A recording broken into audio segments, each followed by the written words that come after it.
Hello, and welcome to the Saladcast on Saturday, the 2nd of May, 2020. I'm your host, Dan Train. Joining me today, Zachary Burgess. It's not quite May Day. And Robert Kemp. But we still get the bank holiday. Oh, yeah. Workers of the world, unite. Inside. Yeah, unite. Away from everyone. Unite all on your lonesome. But they changed the bank holiday, so it's not even for May Day, is it? They changed it to be for VE Day. Yeah, they're still giving us What two. is May Day, really? May Day is for workers. Yeah, but it's never been touted as a big deal, unlike Not in Britain, because we're which afraid is of communists. If you're in Russia, it's a big deal. Right, where They've people just given us two bank holidays, isn't this how this normally? When there's some big deal that goes on, like when the royals get married or something, or just give us another bank holiday. Yeah, but then you can't have it all the time.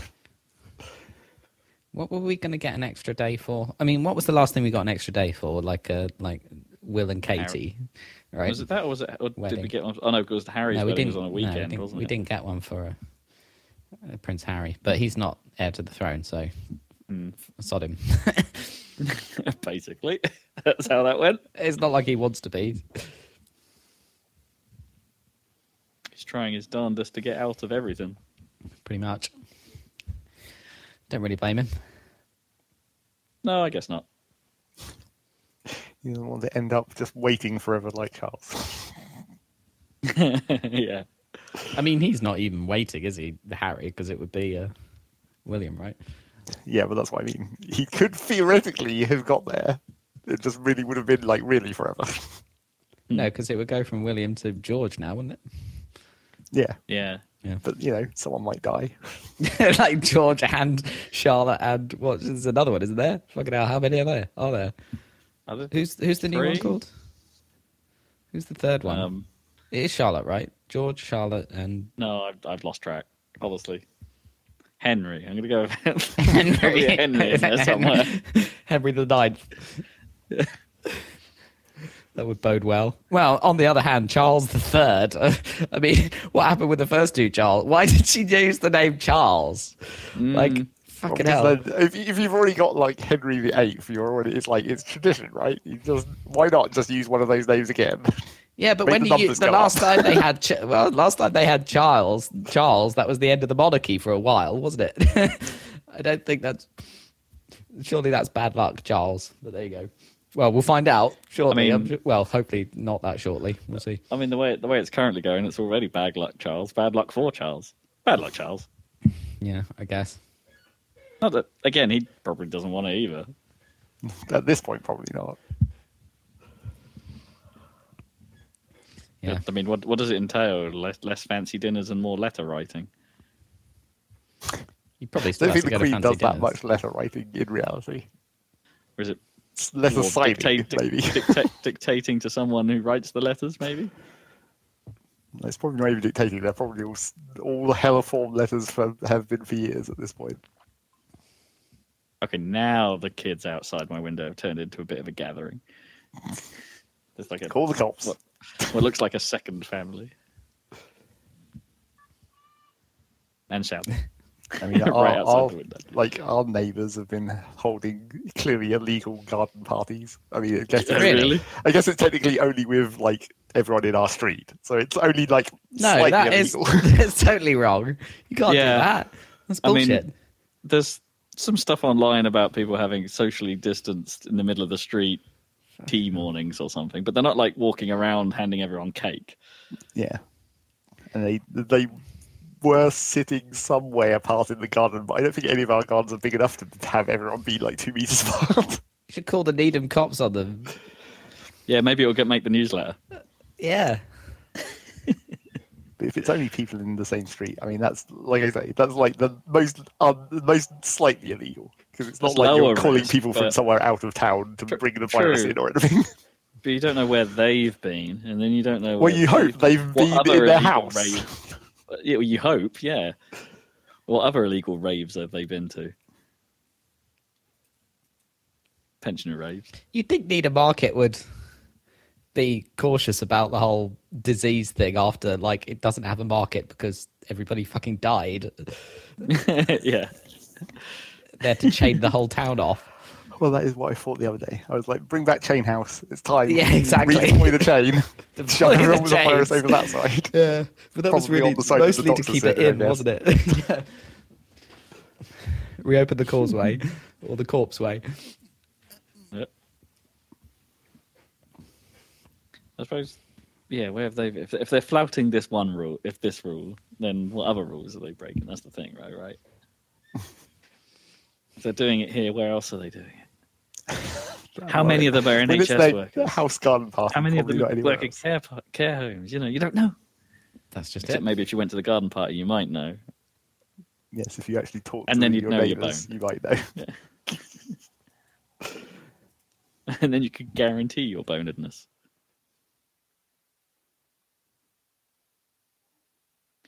Word of the day, bonedness. Anyway, happy fun times. Happy fun times. Another 2 weeks. How's lockdown? You getting fatigued at all? Zach, pretty much the same as normal? Yep. You know what? I think I finally am. Yeah, it's getting annoying. Mm. It's all home and no pub makes Dan a dull boy. I think it's well, maybe it's just today, but like the lethargy is probably kicking in, and I've had a week of bad running, which doesn't help as well. So it's just Really? yeah. I don't know why this last week just. How do you mean energies- bad? Well, it started off with like sort of my ankles and calves just weren't really having it. So whenever I pushed, like there was a bit of kickback from them. It was a bit more achy and painy than I'm used to. So I took it easy. And then this morning, God, it was just horrid. Just it felt queasy and a bit woozy, a bit lightheaded, and just couldn't really get going. So it's I think the knock-on effect of that is I'm just a little bit more tired than usual. Yeah. I don't know what it's... Because I don't know. Because I got to the 5K or whatever, and I was like, okay, well, I need to keep doing this regularly, otherwise it would be pointless or whatever. But like, I need to learn like that it can be sometimes good and sometimes bad, because on Thursday, I got to the top of the hill the second time around and I gave up. I only got to like 3.5K, and I was like, oh, fuck it. Sometimes you just don't have it. Yeah, Like, I didn't have it that day. I managed to do it today though, but oh, man, that was not good. I think I was going too fast, but anyway, I need to learn somehow. It doesn't seem to. I still get out of breath. You Anyway. never stop that. Really? That's the thing. Okay. Yeah. That's what I need to learn. Because I assume that if I just did the distance like 3 times a week for forever, then after a while, I wouldn't be sweating it so much. But maybe I will. Who knows? Yeah, I don't know. That's never really. It's never really happened. Right. Okay. That's good. That's actually really good to know because bloody hell. The whole thing about like, oh, when you do some long distance running and then you go back to normal, it's like, oh, it'd just be a drop in the ocean. It's no, it still feels like every Right. time. That's what I mean. It's like it's I don't know. I don't get that thing that some people. Well, I don't even know if some people even claim that to be a thing. It's just sort of the assumption you make, isn't it? My brother now does I'm sure, 10K fucking 3 times a week or whatever. It's like, fuck's sake, that must take forever. I guess he's got nothing else to do. Well, I'm sure Olympic marathon runners don't worry about running like a mile, really. But but they then- probably find that uncomfortable in the other direction. Like it's too short. Yeah, exactly. A lot of the people I know who do longer runs regularly, they don't like doing the short distances because they haven't found their mojo yet by the time the run is over. Right. And it's just like, well, that was horrendous. And it's Do you- like, because they haven't hit their comfort zone yet. And it's just like, okay, not sure I understand that. I don't quite get that yet, that's for sure. I'm definitely not hitting any kind of stride by the time at the end. I'm like, holy shit, can this end now? I think there are times where I've had something akin to that, but it's usually over like, oh, hey, that first K was rubbish, but now I'm Yeah. all right. Yeah, that's true. Yeah. It's weird. It's weird. And I don't tend to get that anymore anyway, because the first K tends to be my fastest. and then I suffer. Yeah, I don't know if I'm considering turning off the split pace notifications thing, which tells you how fast you've been over the last K. Oh, it depends. Yeah, I have that that's on good. Miley. Miley. On Miley pace.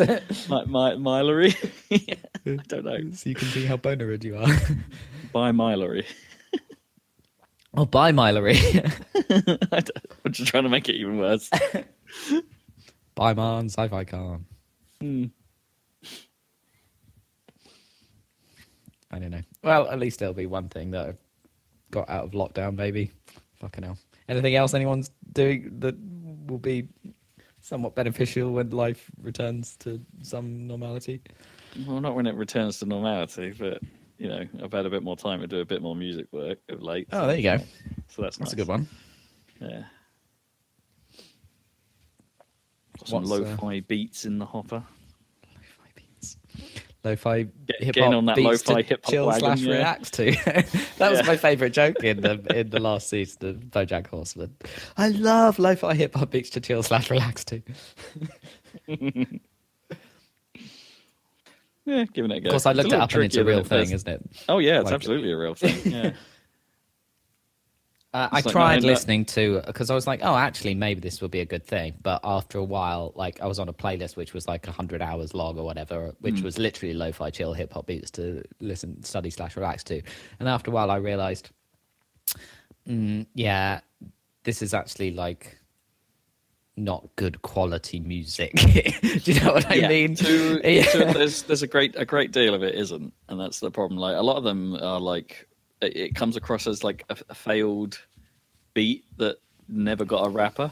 Yeah, exactly. Right? Yeah, you know what I mean? Exactly, They just put the beat together and thought, yeah, someone will want to drop a hot 16 on this, and no one did. So they're like, well, let's just put it out.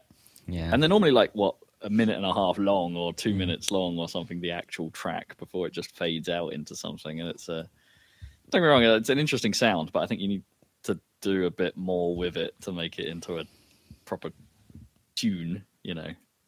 Every now and then there's one that's decent, but the majority of the playlist, like Spotify, maintain a lo-fi list as well. That's just got a lot of these in that are just like these Spotify's 2 minute probably nice better beats, one. but not more than that. I use some of the Spotify playlist, but I exhaust them. I like the bedroom pop, dream pop ones or whatever. I found quite a lot of stuff off those. I was listening to some laser rave while I was working the other day. Laser rave. That's the thing, is that's what I need. It's like, I'm like, I need to do some work, and I'm procrastinating or whatever because I'm at home. So like, oh, I know, I'll listen to some music. What I need to do is listen to some music. This will get me in the mood or whatever. And then spend ages trying to decide what to listen to. So what you need is like, click a button and have something that isn't like offensive. My problem is that when I'm listening to Spotify, most of the time I'm listening to stuff that I've never heard before. You're right. Okay. Good. So I listen to that and then listen to it a bit too hard, and then trying to make the decision whether to add it to my liked list or not. Right. Because I don't do that. I mostly that ends up taking away from it more than. I mostly use Spotify in like it was the old days, or the way I used to. Like, as in, I will like whole use the albums. radios. No, and listen to whole albums or whatever. I don't even shuffle all songs like I used to on Winamp or whatever. I still do that. But I do that through the echoes in the house. Like, you know, That's sometimes a bit like, just if I'm in the kitchen, the rare time I'm doing something in the kitchen before no one glares at me, or doing something else, just shout at it and be like shuffle my music. Oh, and then you have to tell it to actually shuffle, because annoyingly on Spotify for echoes, it doesn't shuffle it the first time. Even if you use the command shuffle my music, it doesn't actually put it into shuffle mode. So it always starts from the last thing you liked and works its way back in time. Oh, then you say weird. shuffle. My problem is usually that Spotify's too eager to shuffle. Like, they always have like a giant shuffle album button, and it's like, why the fuck would I want to shuffle an album? And then once you've hit it, like, it's in shuffle mode, no matter what you're playing at that point. And it's like, until you. They do on the apps at least, but yeah, for some reason the voice control stuff, it's just never goes into shuffle Weird. when you the first time. If you're trying to do everything in a single command, you can't. It's if you play a playlist, it will always start playing it from track 1 and run through it, and it's like, no, I want you to shuffle my sandwich maker list, thanks. I don't always want to start with Buckshot LaFonk. You know, the ultimate sandwich making music. More tea picker. Absolutely. Although I've put that into my segue time. I put that into the 2 Point Hospital music playlist. I forgot about that. Is that even on YouTube? Oh, sorry, Spotify. Yeah, it totally is. Like all of Buckshot LaFonk is there. Sweet. So you can listen to that. Yeah, so I shoved that in 2 Point Hospital.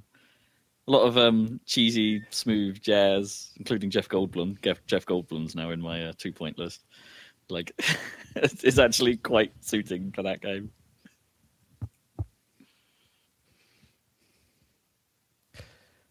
Have you heard the new Fiona Apple album? No, but the Easy Allies talk about Fiona Apple quite a lot, and I've never actually sat down and just seen what the hell they're talking about. She doesn't have many albums because she takes a long time over them, which is good. But there's a new one, and Pitchfork gave it a 10, which is their first 10 in 10 years, I think, since Kanye West's My Beautiful Dark Twisted Fantasy. I think they've only given about 5 since 2000. Anyway, it's pretty good. I would definitely listen to that. I've had that on loop. I haven't really sunk into an album for a while. That's a good one. I don't like. Well, apart from the last album I probably listened to in full was Run the Jewels 2. Ah, it's Run the Jewels 3, isn't there? Yeah, And there is, yeah, but that's the last one I probably actually sat down and listened to properly. yeah. So album time. It's album time. By the way, that's a good album. It's Album Time by Todd Terje. Anyway, Fetch the Ballcatter's Fiona Apple, really good. What else have I been listening to? I don't normally go in deep on albums unless it's someone I know I already like a little bit. Like, I don't know, the last Imogen Heap album or the last Paloma Faith album, which, weren't highlights of their stuff for me. Yeah. Yeah. Well, this is a highlight of Fiona Apple, so check that out. There was Caribou and Fortet had new albums, and they're both good, but I think I prefer Fortet now. I listen to that a lot when I'm working. You'd like Fortet, I reckon. Okay. Rob? Yeah, because I've listened to some Caribou before. So yeah, I think you'd like Fortet. Yeah, Caribou's quite good. And there's relatively new Grimes as well. Oh yeah, I've been meaning to check that out. Yeah, that's pretty good. It's a bit I've been getting a lot of J-pop on my I love Spotify's discovered list just because it's so random. I get a lot of J-pop on there now. Probably it's just learned. Yeah. Probably. Speaking of Grimes, did you see? I was just talking about Elon Musk's Twitter yesterday. Yeah, he's such a weirdo. Did you know he's going out with Grimes and they're having a baby? Yeah. Which is so weird because Elon Musk, I don't know what to think about him. He's a douche sometimes, and he's obviously an idiot sometimes. He's also made these amazing things. Teslas are cool, I think, and they're way ahead. And SpaceX, it's fucking awesome, especially when they landed both the boosters at the same time or whatever. That's amazing stuff. And they're going to get the crewed mission soon. I mean, all of that stuff is really cool. So it's I'm really ambivalent. I have Stephen's really into Tesla, and my brother into Tesla and SpaceX stuff, and he really quite admires Elon Musk for what he's achieved and stuff, but he's definitely a dickhead.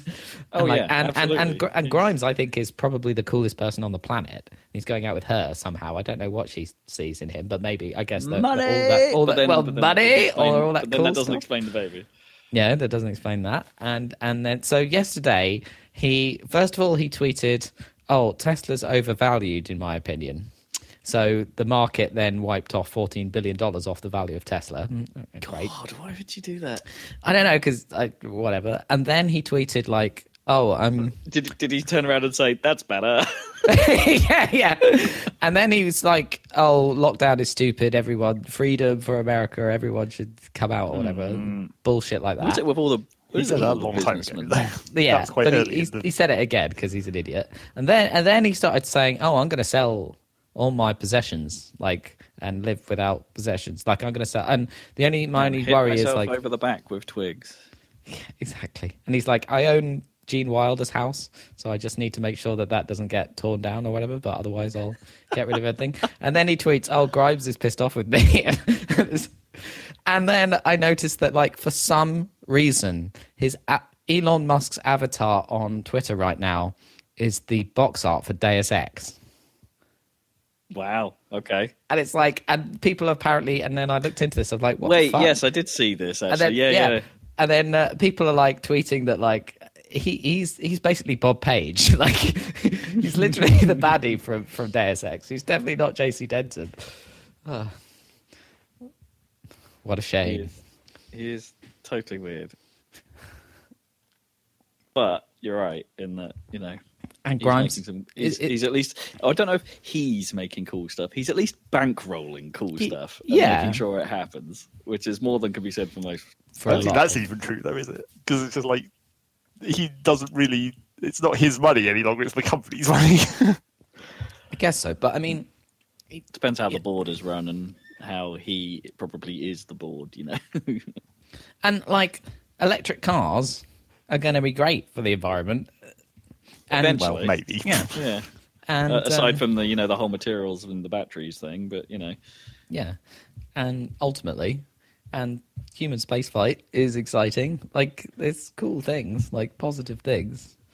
It's just I don't know. I saw they announced the like 3 designs that they want to use for the new moon lander, or the prototype. Oh yeah. Concept art almost of the designs, and like 2 of them are really tall and thin, and I'm like, is that the worst design?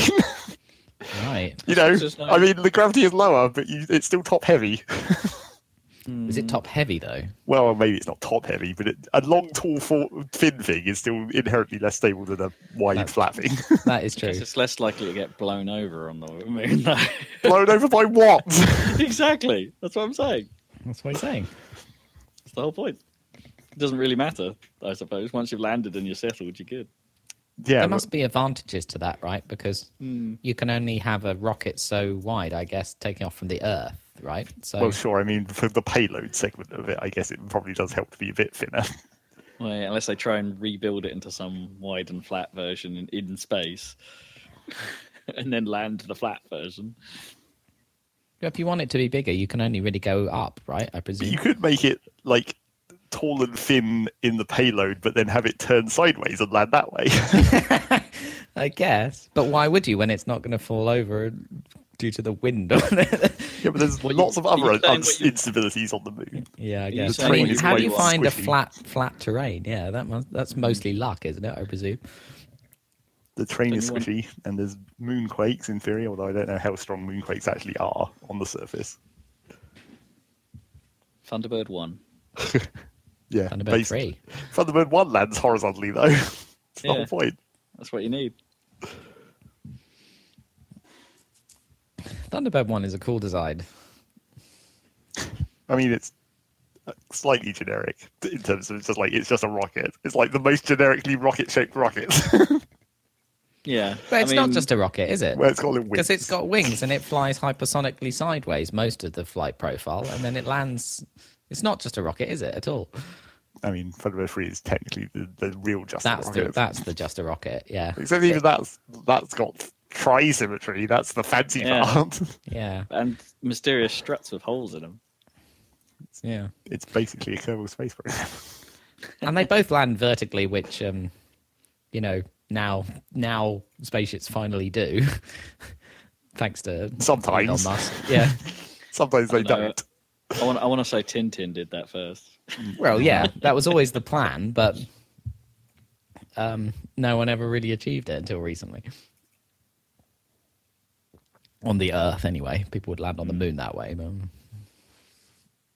Yeah, I don't know. It seems like, especially because, well, I guess I don't know what the internal layout of these things would be, but also typically in a long, thin ship, the cockpit is at like the top, which would make it the most inconvenient to get into and out of when you've landed. Yeah, that's true. Thunderbird 3 has that like elevator, lift. Elevator that somehow goes out the engine almost. Yeah, well, that's not the engine though, is it? That's just like a base, isn't it? Because it's just the boosters are. It doesn't actually have a rocket nozzle on the very bottom, does it? It's just on the tri symmetry bit, outrigger bits. Which is weird because the thrust to weight ratio, like, how does that work? Like, where's all the rocket fuel? In Thunderbird 3. Presumably in the bit that the elevator goes through that's below the cockpit but above the bottom. Yeah, but it must get pumped out to the What, so you have to rocket. have burnt all the fuel before the elevator will go through it? No, it's just in a pipe in the middle of the giant tank. I wonder how International Rescue got fuel secretly from the black market. Yeah, Maybe that's delivered to that one island. Delivered to that one island. Yeah. Maybe that island is just a giant rig. Yeah. Maybe it's not an oil It has its own oil well. Yeah. and refinery. Yeah. Well, Yeah, that's the I big mean, problem, I suppose. could well They be. probably just like casually dock super tankers there occasionally. Because It's probably they're like, not atomically oh shit, powered, that are super they? tanker has just They- like had a problem and it needs to dock at this island which is conveniently nearby, and then it will leave and it will be slightly lighter for some reason. They might actually be nuclear powered, actually thinking about it. Because Probably. in the 60s, everyone thought that everything would be nuclear powered. So Yeah. True. I think they probably are. I'm pretty sure that the back half of Thunderbird 2 behind the pod is a nuclear reactor. From what I remember from my childhood. Explode it real good. That's all you ever wanted, really. What? To see the International Rescue need Thunderbirds to internationally explode? rescue themselves. Well, that happened a few times, didn't it? Like Thunderbird 2 got not- shot not- down by the US Navy at one point. The Navy should have known better.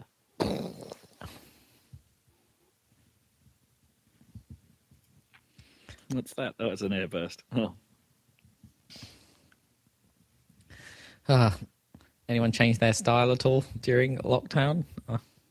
I in my now style. I'm sporting a beard and a hoodie now, which is slightly different to normal. You've gone all social network.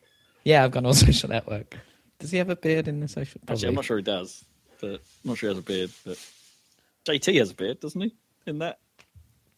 No, I expect so. But he's playing Sean Parker, isn't he? So he's not the hoodie guy. I suppose I haven't. Up until yesterday, I hadn't shaved at all throughout all of this. Fucking hell. It's still kind of bushy. The only thing I had to get rid of was the guard, as it's called, the bit of hair that goes into your mouth from the mustache. Is that called the guard? Yeah, apparently. Because it was getting kind of annoying to put anything in my mouth without the hair coming with it. That's weird. Mm. The whole thing is weird. I'm not sure I like it. Get past the itchy phase, you'll be fine. It's not too bad.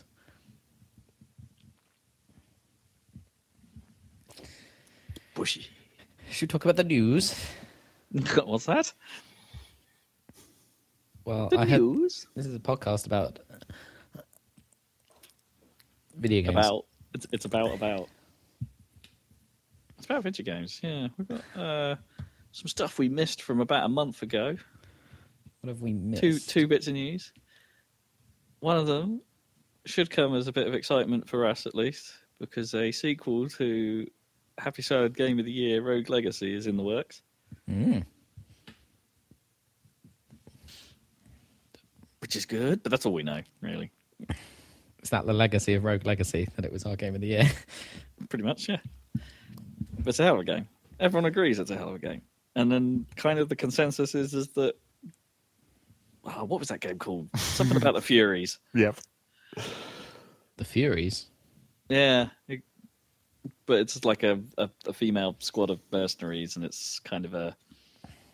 I wouldn't say it's Castle Crashers-esque, but it's kind of not, is it? It's kind of rapid. It's a little more on the sort of hyper-light drifter style of combat, but actually kind It's of... still kind of Castle Crashers-y. Kind of, yeah. Just with guns, obviously. Yeah. Well, for most of the characters. There is a melee one. But anyway, yeah, they made that Celador Games. And this is they made that, and it didn't really land. So it's all right. It's all right. I enjoyed it. I thought the writing in it's pretty neat from the little that we've played. But yeah, it's probably a good idea that they go and make some money, going back to their best game. Salador. There's loads of things called Salador, right? Just because Tolkien thought that was like a nice combination of words or something. Supposedly the most beautiful combination of English words or something. God, he's a him. I don't know. Yeah. It was I remember hearing about that from Donnie Darko the first time. Oh, really? It's not in Donnie Darko. There's a section in it about that. Yeah.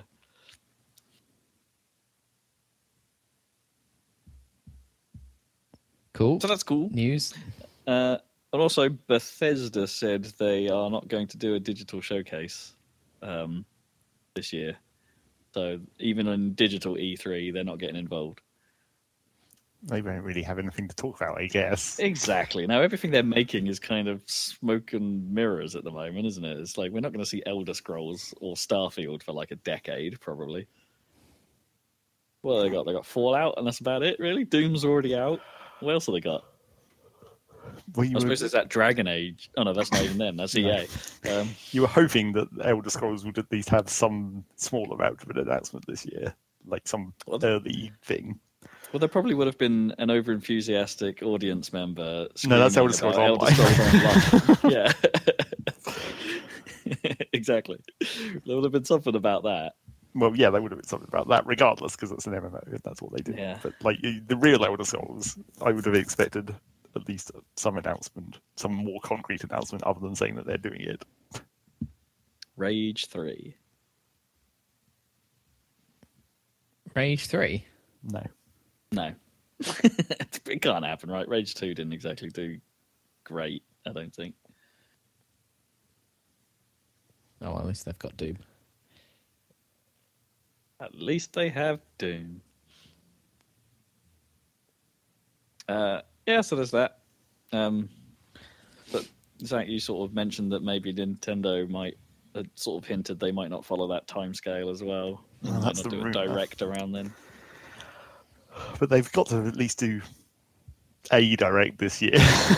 Because there still technically hasn't been one. There's been that half a one that wasn't really a proper direct. After everyone was like, when's this fucking direct happening all through January and February? And then they were like, here's a direct kind of. Well, didn't they do an Animal Crossing specific direct? Sure, but that doesn't count. That's like the game specific ones don't really count as actual directs. And neither do the Nindies ones either. They did. They might have done 2 Nindies ones. Yeah, I think they have. Yeah. And then they did that, 2 Nindies and a half one, really. So you still expect them to do a more full one at some point this year, but maybe just not at E3 time, apparently. They tend to do quite a lot throughout the year, though, because it's like I seem to remember the one where they actually announced Smash, right? That wasn't an E3 direct, was it? I don't think. That just was sort of another one that was a bit later in the year. They had the first initial announcement was as part of a separate direct. Yeah, it tagged on after the end of the yes, because that was the one where that was a rare, because it was the Splatoon expansion and Mario Tennis Aces where they went the deep dive into that, and then they finished with the Smash tease. Yeah, but the actual Smash Direct was in E3, the real one where they first talked about it. Right. Okay, so roughly around now they would have been doing a direct then, had they had something coming out. Well, yeah, but that's what everyone says. But like, there hasn't really. Everyone keeps going like, "Oh, when's these directs coming up? We're due a direct." It's like they've only been doing this for like a couple of years. It's like I don't think there's been enough data to assume what their schedule is at this point. Nintendo put my assumption. My assumption is that they do a direct around when they've got something important actually being released. Probably. or near to that point. And it's like, because Animal Crossing's out and there's nothing really else on the docket, it's like they're not under too much pressure to put something out. Well, they're in kind of some pressure to, say what the hell they're doing. Yeah. But I don't know that they know, maybe right now. Well, sure. I'm sure they have some idea. If they've got anything to say about Zelda 2 and Metroid Prime 4. Well, they had Good Job. Not sure that counts. It's Nintendo published. That's why it doesn't count. It's not, strictly Nintendo R&D, or what do they call their studios? They've got something like that, isn't it? It's like they've got names, haven't they? Internal names. Yeah, but they're normally fairly mundane. Yeah. Like, the Mario team is like R&D 1 or something. Yeah, exactly. It's not like Studio Mustache or something. No, it's not like Sonic Team or whatever. Or I Baked a Cake team. That's what the Mario team should be called, something like that. Yours truly, Princess Toadstool. Peach! Peach! Was that the last game where they actually officially referred to her as Toadstool? I don't know. Until it just became Princess Peach. I bet they've said it somewhere in some other game. Like, not as a constant reference, probably once. I bet in the Paper Marios they must have mentioned it like that. Yeah, I mean, Thousand Year Door, they definitely did, but that was... Does that not count? Well, that wasn't that long after Mario 64, really. A generation and a bit. Yeah, but there's been like 2 more generations since then, technically. Peach! What other news we got? Game announcements. Assassin's Creed Valhalla. Creed. Ass Creed Vikings. It's like massive cinematics to watch of Vikings attacking some English countryside, and the English king being like, we must defend ourselves, and a huge battle, and it's like, what's this got to do with Assassin's Creed? And at the end, he's got the stupid hidden blades, the only Assassin's Creed element in the whole thing. Yeah, because they sort of broken their own mythology so many times now. Yeah, I mean, it's all over the shop, and also the supernatural everything, right? element, right? Of he's got Odin is with us or something. He's got the birds of Odin or whatever behind him or something. Oh, they needed something to replace the weird eagle powers. Exactly. Yeah. So it's got Odin powers from mythology / God of War. In fairness, they never really explained where the eagle powers came from, even in the original Assassin's Creed canon, right? It's just you just had eagle vision. Yeah. And it's I guess so. Later on, at least in Origins, wasn't it? They actually made it a literal eagle. I don't think that's better though. Because eagle vision just sort of implies that you have a sixth sense and you can just you can perceive the view as if from the view of an eagle, not like you possess an eagle somehow. Yeah, the sight of an eagle. I'm really struggling to get excited about Assassin's Creed. I know. I mean, those last 2 are supposed to be pretty. Yeah, they're supposed to be good, right? This reboot, effectively, this reimagining of what Assassin's Creed games should be. And I haven't played either of them, in fairness. Yeah. I don't know which one I would, whether it be the Odyssey or the Egyptian. I think one. I'd be keener on Odyssey, personally. It looks a bit more light-hearted, but I don't know if that's good. I mean, it sometimes is. And some of the storylines from it sound utterly bonkers. Is it mixed with mythology kind of style? It's weird. Greek mythology. Yeah. Does it have gods and stuff in it? I think there are hints about that stuff. Yeah, right. I don't know if you actually end up fighting them or. But it's not full on. But... Well, God of War. Yeah. I mean, this is Valhalla's biggest problem, right? It's they've been wanting to do Vikings or it's been on the wish list that they should do a Viking one for a long, long time, along with a proper feudal Japan one. I think those 2 have been sort of fairly high on the list. Yeah, that could work. And then God of War came along and has kind of stolen its thunder a little bit. It's that's true. I don't know. God of War was not only was just very, very good, right? To the point It's where I just don't a know great if I'm, game. Yeah, well, I'm not sure I'm all that interested in a different Viking thing. I want more God of War. It's weird to say that, right? Sometimes it works the other way around, in that it's like, oh, Vikings are hot right now, so everyone makes Viking games, and then you end up with For Honor. I don't know, but then yeah, sure. I don't know. It's just I think I checked out of Assassin's Creed a long time ago, so anything they say, I'll just be like, yeah, sure.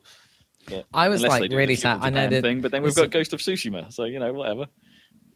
It's a really long time ago now, but I thought that the French Revolution would be an awesome setting for Assassin's Creed, but they fucked that one up completely. And the Paris map looked really, really cool. Like everything about that was like, oh, this has got to be a good Assassin's Creed. And then it was a disaster zone. I think I might, if I was to get back into the series, because I've played them all up to Black Flag, right? And that's when things started to get a bit ropey. I mean, 3. Why did you play through 3? Yeah, it wasn't that. Yeah, great, I mean, 3 wasn't great, but I think 4 actually had. 4 didn't click with me as much as the others. Like the story was a bit too all over the place and jumpy, and a lot of people really like the ship stuff from 4. Yeah, I know, but I just found it quite tedious after a while. I didn't think there was enough to it. I know people that are super into that side of things as well, But then there was, as far as the series is concerned, that's when it started getting a bit murkier, because they also put out Assassin's Creed Rogue, which was sort of a half sequel to 4, but not really a sequel. They put so that was that was when this generation of consoles happened, and they put Rogue out on the old generation of consoles, and then eventually ported it up to the new one. So there's that weirdness, and then. Alongside that, they then, that was when we got Unity, I suppose. They started just mixing the water. And that was also when they started doing the Assassin's Creed side story games as well, like the weird 2D stuff. That apparently was not very good. So it's like the whole thing got a bit murky in terms of stuff. So that was when I checked out. Yeah. Admittedly, a long time after the fact, because I was playing those games quite late, but still, I checked out hard at that point. And...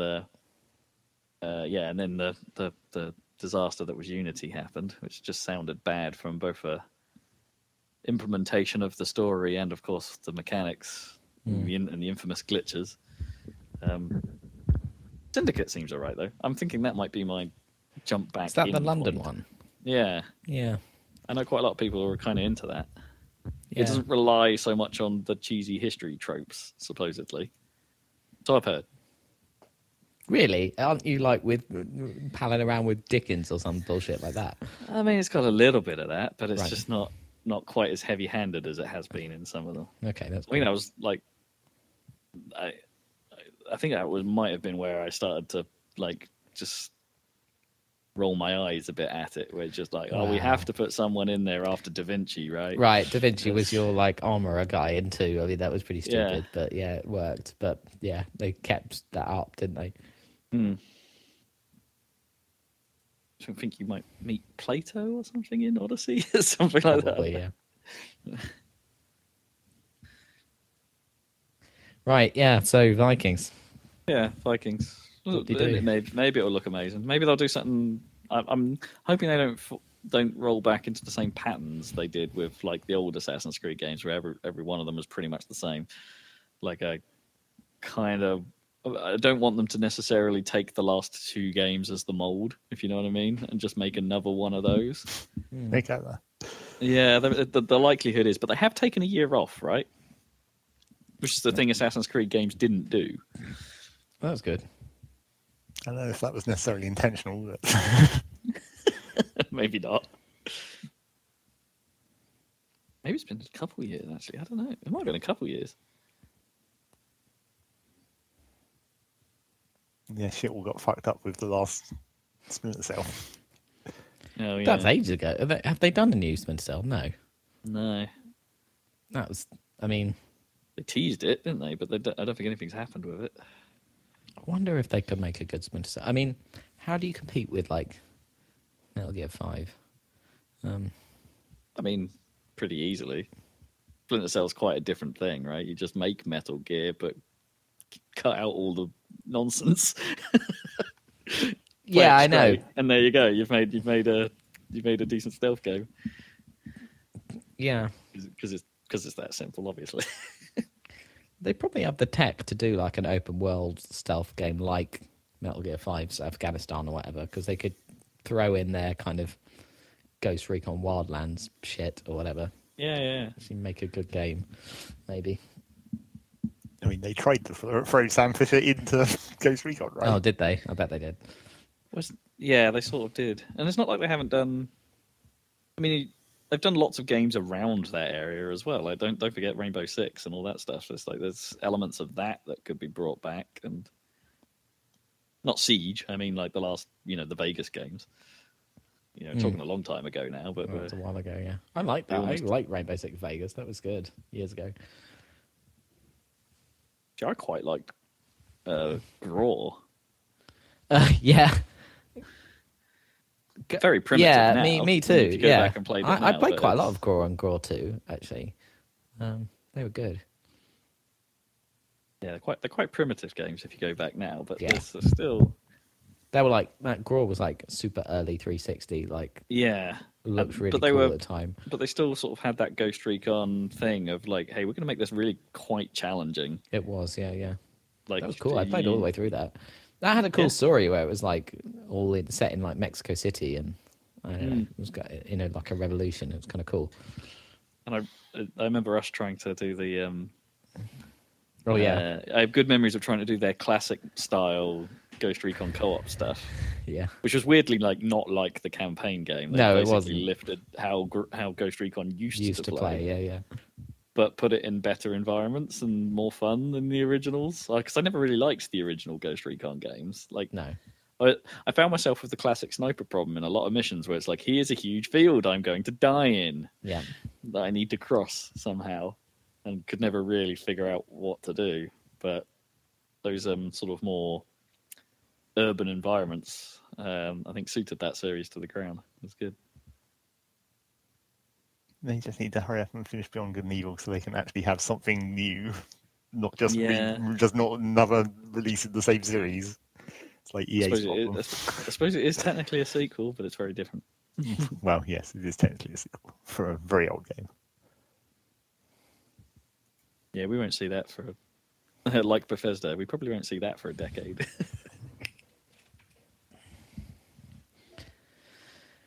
What else we got? What else is going on? Speaking of game announcements, we'll probably have a whole load of them next week. Oh yeah, I don't know. Well, it's because Xbox are doing their Series X gameplay reveal. It's just going to be the whole thing is just going to be Halo, or maybe Hellblade 2. Those are the only 2 games we know, I think, that are specifically Series X games. Although neither of them are specifically Series X games, are they? Because Microsoft have said they're going to support Xbone with all its first-party releases as well. For a while, anyway. But anyway, I'm hype. I want to see some next-gen stuff. I mean, yeah. I mean, mainly just want to see Halo. That's the important one. Are they actually going to see show what's Halo? actually going to happen? Are they going to show Halo? Well, I mean, what else do they have though? Really, like we only know of Halo Infinite and that. Well, another Forza game. Yeah, Forza. What are they up to? 9 is probably the next one, right? There's a lot riding on that Halo game. There's Come a lot on, guys. riding on that. Come Halo on, game, guys. yeah. You can do it. Maybe you can do it. They dropped the 6 for a reason. Maybe not a good reason though.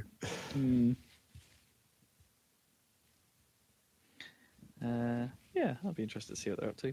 They said they'll have stuff from like their partners as well. So high probability, I think we'll see some Assassin's Creed actually at it.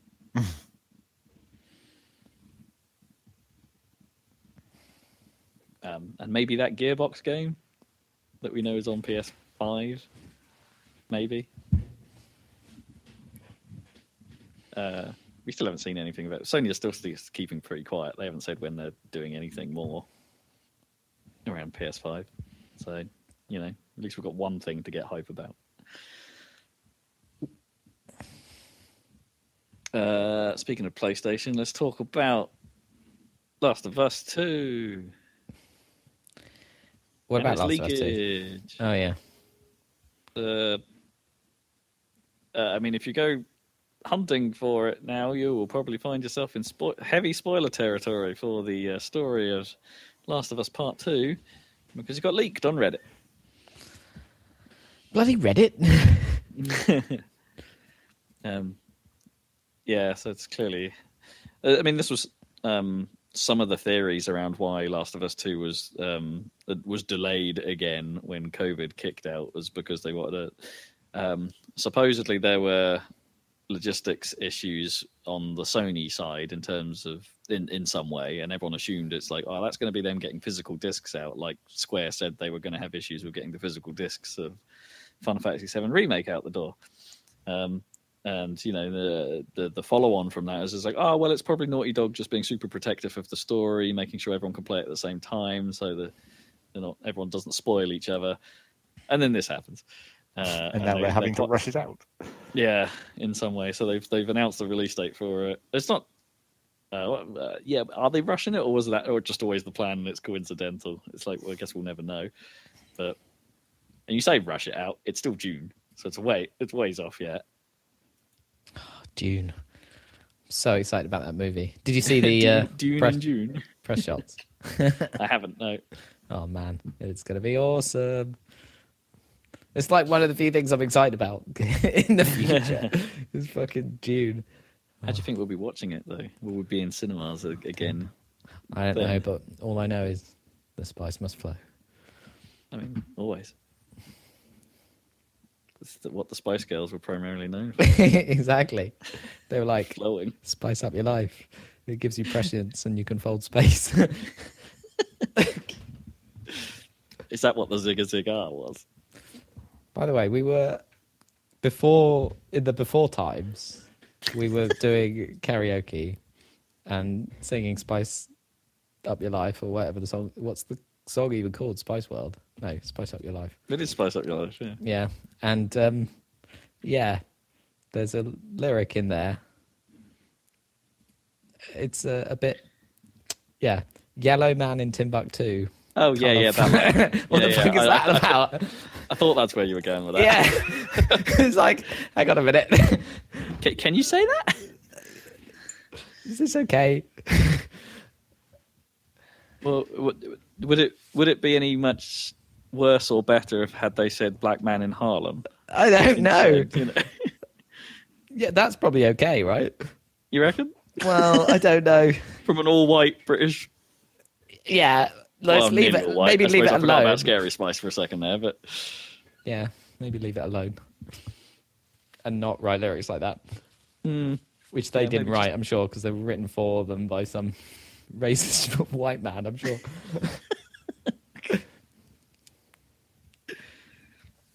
It was fine in the 90s. People of Arrakis, spice up your life.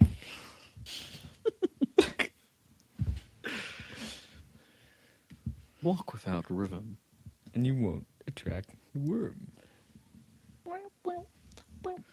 Yeah. Sony knows apparently who leaked the story of Last of Us Part 2. They're not telling us who, obviously, but they claim that it wasn't actually a member of Naughty Dog or SIE themselves. So maybe a helper studio or a musician or something like that. But it was that guy that stole Half-Life 2 in 2002. He's back. He's back with a vengeance. He just can't. He just won't let anything with a 2 go out unleaked. So there's that. We also got a release date for Ghost of Tsushima as well, which is nice. So that's in mid-July. Get hype. 17th. Yeah, definitely get hype. Get well hype, man. One of those games I played recently and really quite liked, Indivisible, had a comedy release on the Switch. Because a comedy release? Well, because no one knew it was coming out, not even the developer.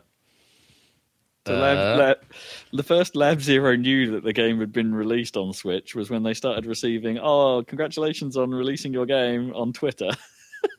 Nice. And they were like, "Sorry, Publisher. what? What's just happened?"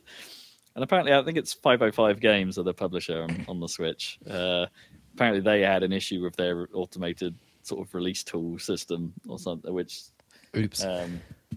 which just put it out. And it's like the thing is it wasn't even the most recent build of the game because they've updated the Xbox version and other platform versions recently, so you can actually play all the combat in co-op, which is kind of cool. And there's an upcoming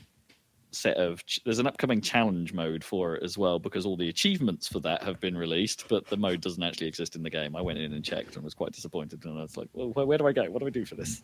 And then went online and it's like, yeah, nobody knows, it's not in the game yet, but the achievements are, so that's weird. So it got released on Switch by accident early. And it's like, it's fine. Apparently that old build is okay because it just misses the recent update, so it will probably still be all right. But yeah, it's not the build they'd intended to go out. That's just kind of funny. Indivisible is good. Game Pass. Talking about positive news, Game Pass has now surpassed 10 million subscribers. Good for Microsoft. Yeah, well, I guess it's proof that the Game Pass, the Netflix for games idea is solid. It is. I mean, it makes sense. Yeah. Went on then, and important for me anyway because I'm gonna do this. Splatoon Splatfests are back, or at least the repeats of them are back. From May 22nd. You can rerun every Splatfest. Although they're not saying quite how they're rolling it out, whether it will be the same time scale. Assume it would be, right? Like the once a month thing. But they're bringing back all the old questions as well, so you can still do those and vote on them again. Presumably they must have had the scripts written for if they went the other way. Well, yeah. So if the votes go the other way... Presumably there won't be any new actual data necessary to be downloaded. It's all already there. Yeah, maybe. Yeah, because all of the... Well, it depends what they did with the shifty station levels, whether they just kept them all. I think they did, because weren't they all in the last Splatfest? They were all in the last Splatfest on a sort of rotation, yeah. But because I don't think you could play normal levels on that. They were just all shifty station levels. During the last Splatfest, but yeah, I guess they definitely all downloaded their, but we don't know what they do with their patches behind the scenes. But anyway, they've got them all, so why not? And those shifty station levels are some of them more. So they're just interesting and weird, and I like them. So that's cool. That might get me to play Splatoon again. Always a good thing. Yeah, positives. Look, I mean, the online, the events and things were one of the main parts of that game. So it's always a bummer when they stop. So the rerun is a good idea, I think. But it also perhaps means that we might not be seeing Splatoon 3 for a while. Well, I don't think that was likely too soon. Although Splatoon 2 was pretty quick, if you think about it, wasn't it? Yeah. Well, that was more because they wanted to get it onto the Switch, though. Exactly.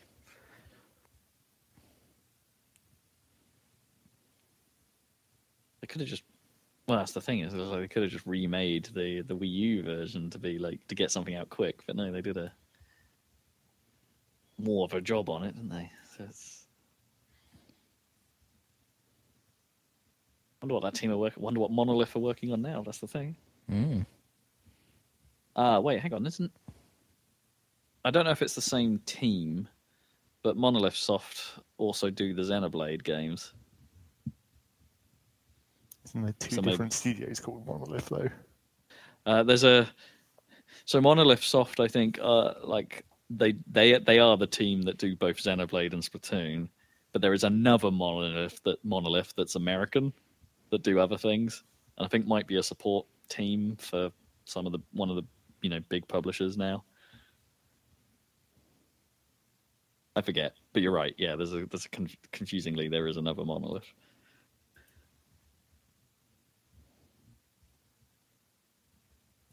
And that's news. That's all I got. Did you want to talk about Mario Maker? I wish we could talk about Mario Maker 2's update, where they made World Maker.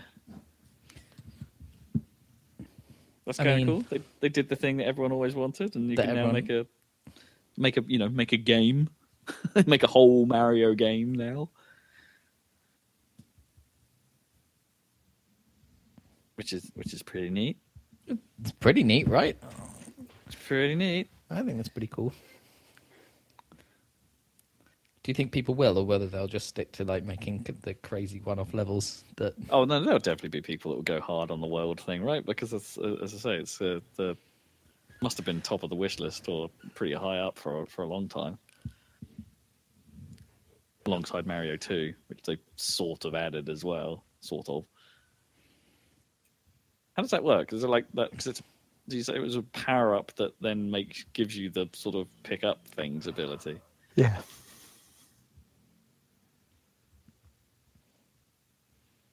But anyway, that their update trailer thing is kind of fun to watch, just to be like, oh, they can do that. Oh, they can do that. Oh.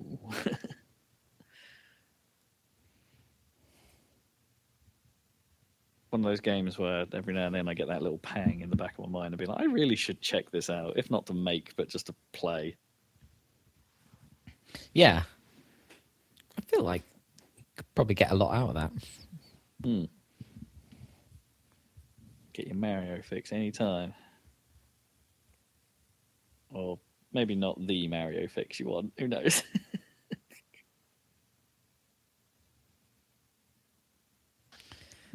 Okay.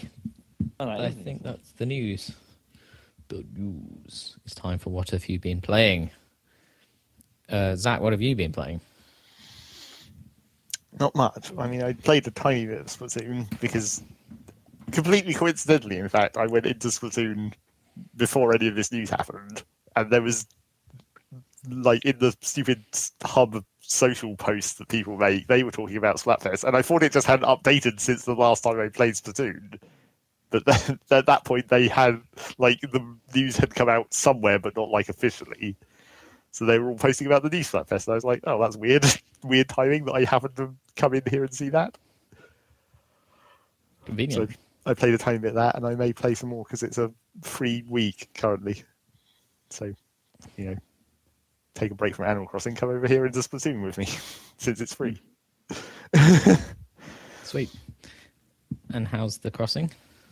It's fine. I mean, I've reached 5-star rating on the town, and then I've just haven't had much more impetus to continue making it look fancy, which means it's kind of half finished still, or again more like 2/3 finished, I guess. Like I made everything nice and fancy, and then it was like, oh, I've reached 5 stars way before I was done. Well, fuck it, I guess. But were you trying to make it the way you wanted, or were you trying to get to 5 stars? Well, it's the same thing, really. You want to make it nice, which coincidentally leads to getting 5 stars. Yeah, but you're going to stop now, are you? Well, I kind of want to finish up some parts of it. Maybe I just want to finish up like the flowers, because I've just got like a big pile of flowers in one corner of the island where I was just like storing extra flowers, because you can't store them like in your storage or anything. They actually have to be planted. So it's like this is where I'm going to keep all my extra flowers until I decide where they're actually going to go. So I'd kind of like to get that sorted out at least. Right, yeah. And other than that, there's really only like one house that I haven't like made a garden for or anything yet. And then that's pretty much it. I was still debating whether I want to get rid of all the normal trees and change them out to fruit trees. Because it's weird, the mechanics of Animal Crossing, that when every day in random trees across your map, there'll be five wasps' nests and 2 random pieces of furniture and like 1,500 bell coins in the trees. But that only applies to like normal trees, not fruit trees. So if you have only fruit trees, you don't get any of that stuff. But then because now there's like the pine trees up on the hill area, I was like, oh, I could get rid of all the normal regular trees and replace those with fruit trees because they looked the same, because it's just like a tree, and then just keep the pine trees for the loot. So I might get round to doing that. Just I don't actually have that many normal regular trees left already. Just a few more I'd have to cut down and replace, or just cut down, because I think I might have slightly too many trees, regular trees. The pine trees are fine. And, May has arrived, so new bugs and fish. But I'm sure that'll only take like a week before we get all of those, at most. Minor correction. Monolith Software only. I didn't find the other Monolith, but Monolith Software only a support team for the Splatoon games. They were Nintendo EPD were the primary developer on that. Also, the engine for Splatoon is called Lunch Pack. I just thought that was kind of funny. Powered by Lunch Pack. Monolith. They made No One Lives Forever. Right. Right? And Shogo Yes. Mobile Armor Division. Yeah, that's right. And that's why you don't remember them. Yeah, because that was their engine, right? Wasn't it that they had their own game engine that they licensed out? I seem to remember. Maybe, yeah. I can't remember what it was called. Wasn't it one of those, like, everything's based on Quake kind of? No, Right. that's the thing. Monolith are now Shadow of Mordor. And Shadow of War. Yeah, that makes sense. Yep.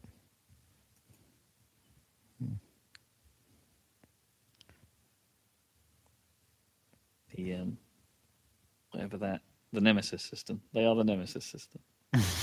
Pretty much. Oh, and Fear. They were behind Fear. Oh, Fear. Yeah, that's right. Yeah, and they carried on their own game engine, didn't they, into Fear? I seem to remember. They had their own tech. Lith Tech. Yeah, that's it. That's it. Monolith. Lift Tech. I see what they did. Yeah. Interesting. Sorry. And they Back made to the Zach. Matrix Online. Lol. Oh, God. So yeah, I mean, there have been updates to Animal Crossing, which is sort of interesting. Except it's like the May Days Maze. Yes, the May Maze. The May Maze. It's not made of maize though, unfortunately. The Mayday Maze Maze. That would have been better. It's just hedges. But it's weird because, like, in a older Animal Crossing game, all of this stuff would have been in the game to start with. It's just now that we have the internet, they can just patch it in as we come up to the date. Naturally. Right, I see. But then they can kind of put a bit more effort in, I guess. Maybe. We'll see. I mean, they did update the museum to have, like, the art wing, which is, the museum was already pretty ridiculous. Very fancy. Oh yeah, because the art wing isn't it got like real art in it? Yes, and it's got real well. art in it. Which I don't know. I mean, I guess real art isn't, or real old art isn't like copyrighted or anything. That's kind of the whole point. So I guess they can just have real art and put it in there. Do people still own that? Do you still have to license it? I wouldn't have thought so. At least not if it's in a museum, maybe. Yeah, you might have to ask permission from the museum, I guess. Yeah, probably.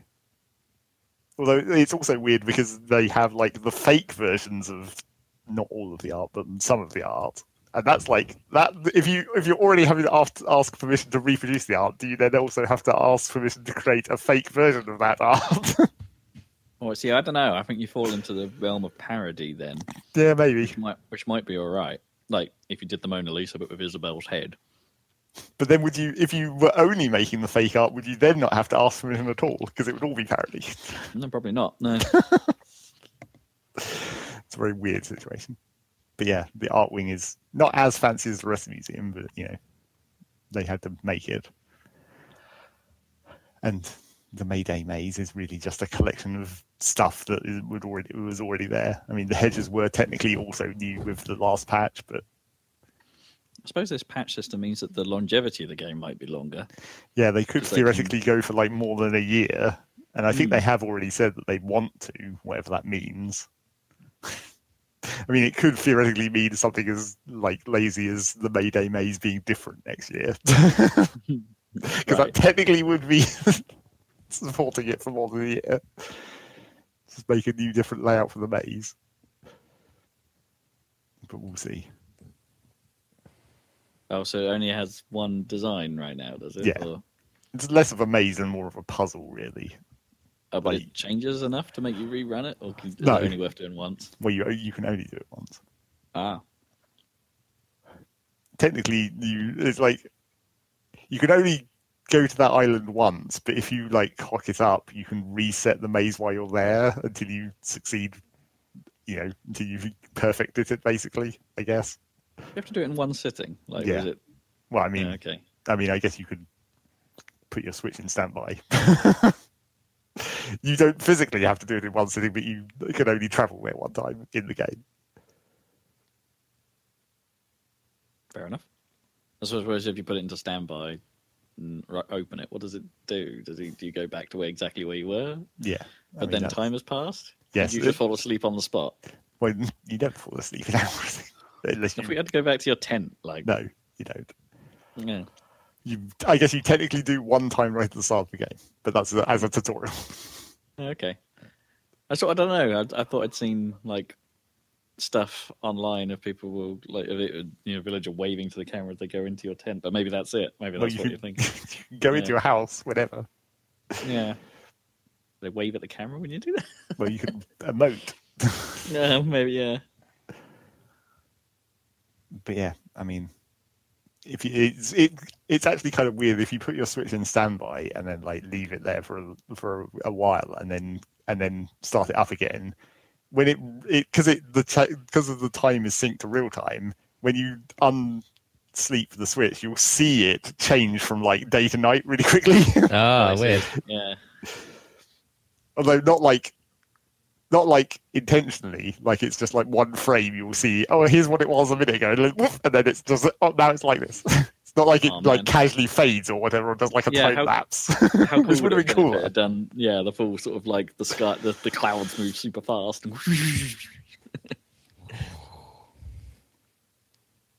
Or how cool would it have been if you got a close up of your watch and then a giant picture of the villager smoking whilst someone goes, ah!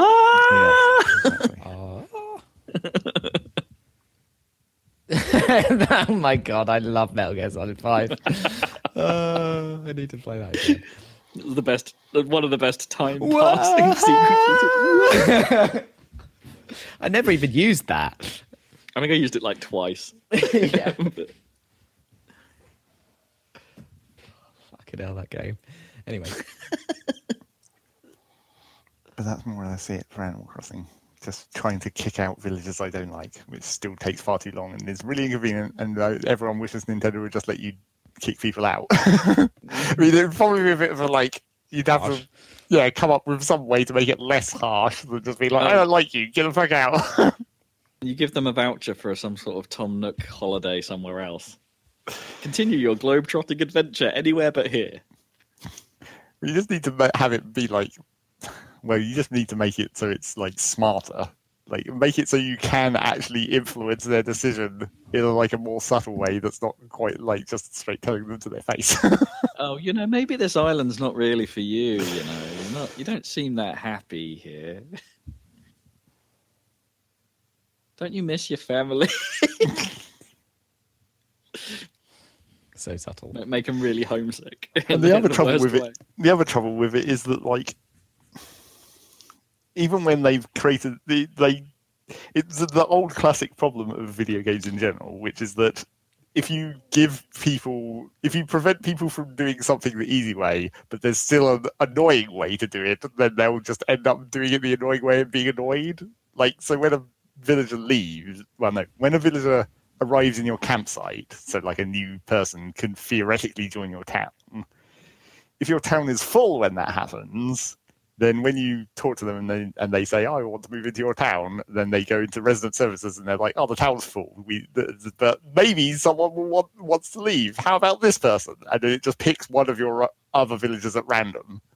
But because it's random, right. You can just close the game, restart the game, run through that whole conversation again, and then it'll pick another random villager. So it's like you can kick out who you want to. It's just really inconvenient and annoying. Huh. So yeah, it's just like, just let us fucking choose who to kick out or something. But yeah, they really don't want you to do it. It's like real life, man. And it's not like choose your neighbours. But that's the trouble. It's like you can choose who moves in. You just can't get rid of people you don't like for people you like more. I guess you can't. There is one situation where you can't choose who moves in. Where if you have an open slot and it's been 24 hours, it just automatically gets filled. So while you have that open slot, you can go out on the expeditions to the randomly generated islands, and it randomly generates a villager every time you go out there. So you can pick one of them to move in during that 24-hour period. But if you don't, then you get a totally random one. So you do still get to choose who moves in. You just don't get to get rid of who you want to. So what is there to like and or dislike about these neighbours? Some of them look dumb. Surely you want those. Not always. Some of them look really dumb. And then there's like, the personalities, which there's only like really 4-5 personalities, I think, which is, not that important, but can be slightly annoying if you don't like the grumpy guys, for example. Or if you have too many of one kind, maybe, and you want something different. Any effect of having too much grump? No, I don't think so. Well, at least as far as we know. I mean, seems like maybe the different personality types like different gifts, maybe, but that's sort of unproven.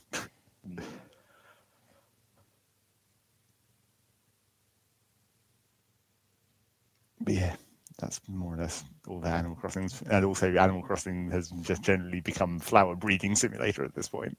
Because really the only main thing we're working on at the moment is like waiting for the start of every month for the new animals and trying to breed all different colours of flowers. Is it less complicated than Viva Pinata? It might actually be more complicated because I haven't actually looked at this because I'm trying to resist just looking up a guide and using a guide, but like the flowers actually have actual real genetics. Like if you could actually use real genetics in real life to work out what flower colours you're going to breed by breeding these two other flowers. I suppose you didn't really.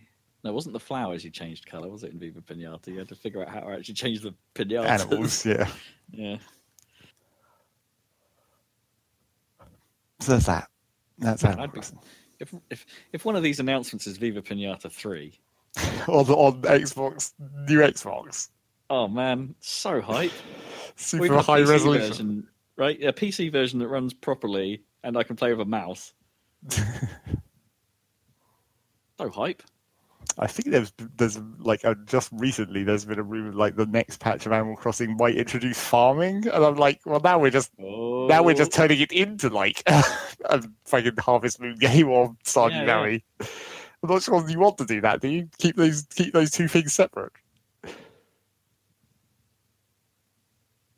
Well, it's not really. Nintendo don't own either of those, though. Well, no, but still, let Animal Crossing be Animal Crossing. Don't make it a totally different game. Who knows what farming even means in an Animal Crossing context, though, really. 24 hours. Yeah, I mean, it will probably just be a type of plant that acts exactly like a flower, except when you harvest it, it gives you a product that's worth more money than a flower. Probably. Maybe is there like a cooking system? Can you make curries? Well, you could jam that into the crafting system, really. Unless you wanted to make it a specific cooking station. You can already use the flowers in some crafting recipes. And you can even use fruit in some of the crafting recipes, even though that doesn't make sense. They need to bring Zelda's cooking system in, so it's like you don't know what you're making. They've already brought the weapon durability in, so they might as well. Yeah.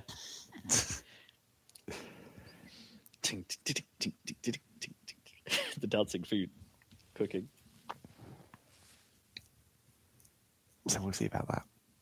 And then really the only other thing that I played was some more Factorio because I'm just waiting for, Terraria and Satisfactory to happen.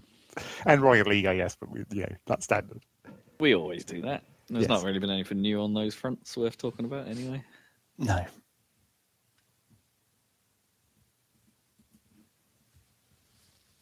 Cool. Gaming. Still waiting for the new shit. It was quite. As soon as I started thinking about it, it was quite hard to resist starting playing Terraria now. It was just like, I have to wait for this patch. I can't start a new game now and then be like, oh yeah, but this is only a little mini game that I'm going to play while I wait for the patch. It's like, no, just don't do that.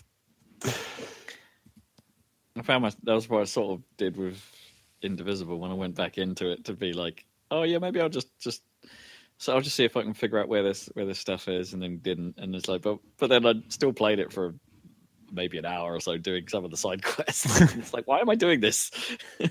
I feel like I might actually just end up playing Portal 2 single player because I haven't played that for ages, and now that it's installed, it's probably going to take that long to get through. It's not super long, is it? But I don't think I've replayed Portal 2. I don't remember whether I have. I think I may have done to get back to like somewhere where there was an achievement. Although not that I tried to get the achievements in that game really. Maybe because it had the classic like these achievements are way too difficult. For a single player story game. That's a great game. I love it at the end, towards the end, where Wheatley's like throwing together random tests just out of stuff he's got lying around.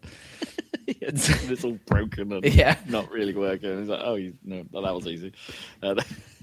And Steve Merchant is really good. Definitely one of his. I don't know. I wouldn't say I'm a huge fan, but it's definitely one of his better roles. Yeah, if you ask me. Well, also Nolan North, a space guy.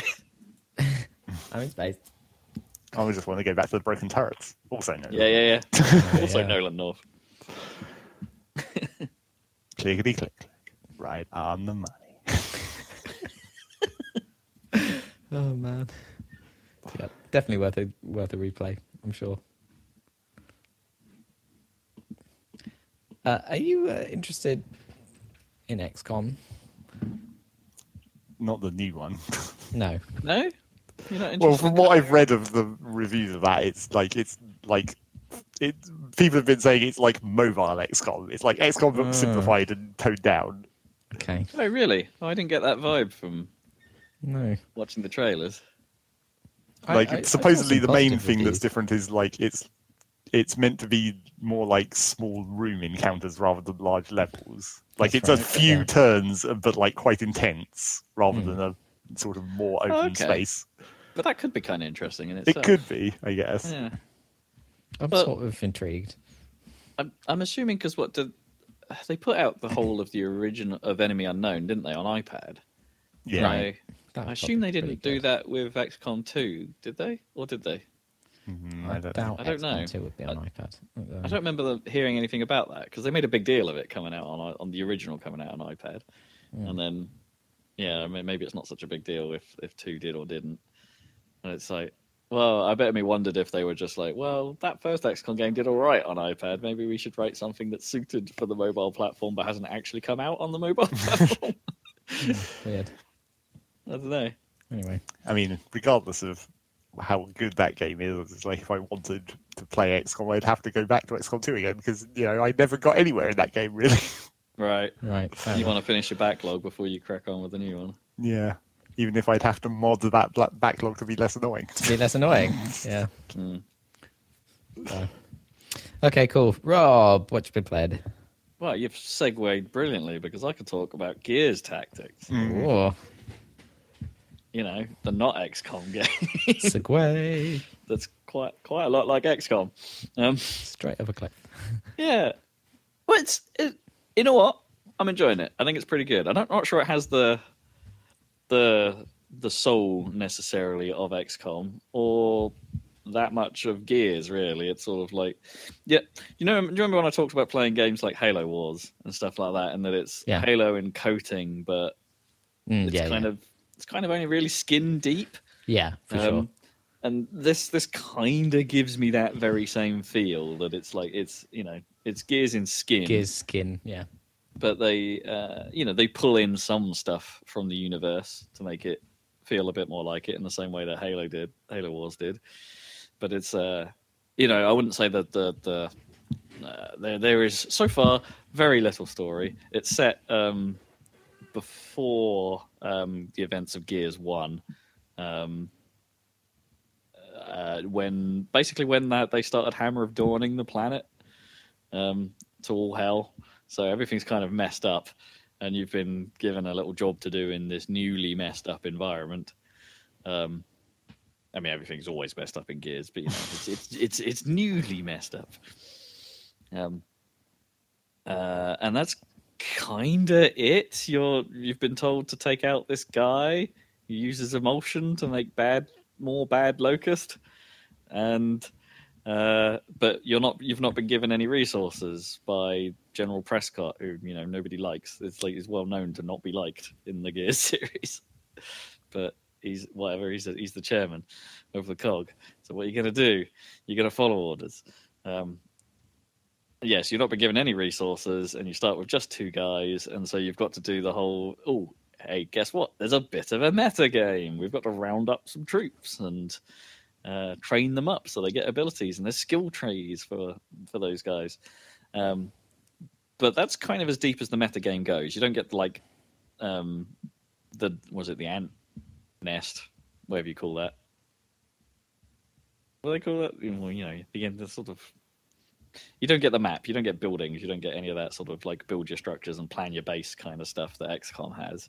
And so far, you haven't really had the map or the global terror. It's like the meta is purely limited to like your troops and how you're leveling them up as you progress through what seems to be a fairly linear story so far. Like it's structured a bit like a Gears game. I'm not that far into it. I'm on like Act 1, Chapter 6. I think I'm about to start. But I've only had one side mission to do along the way so far, so maybe that'll open up a bit later. I'm not that far into it currently.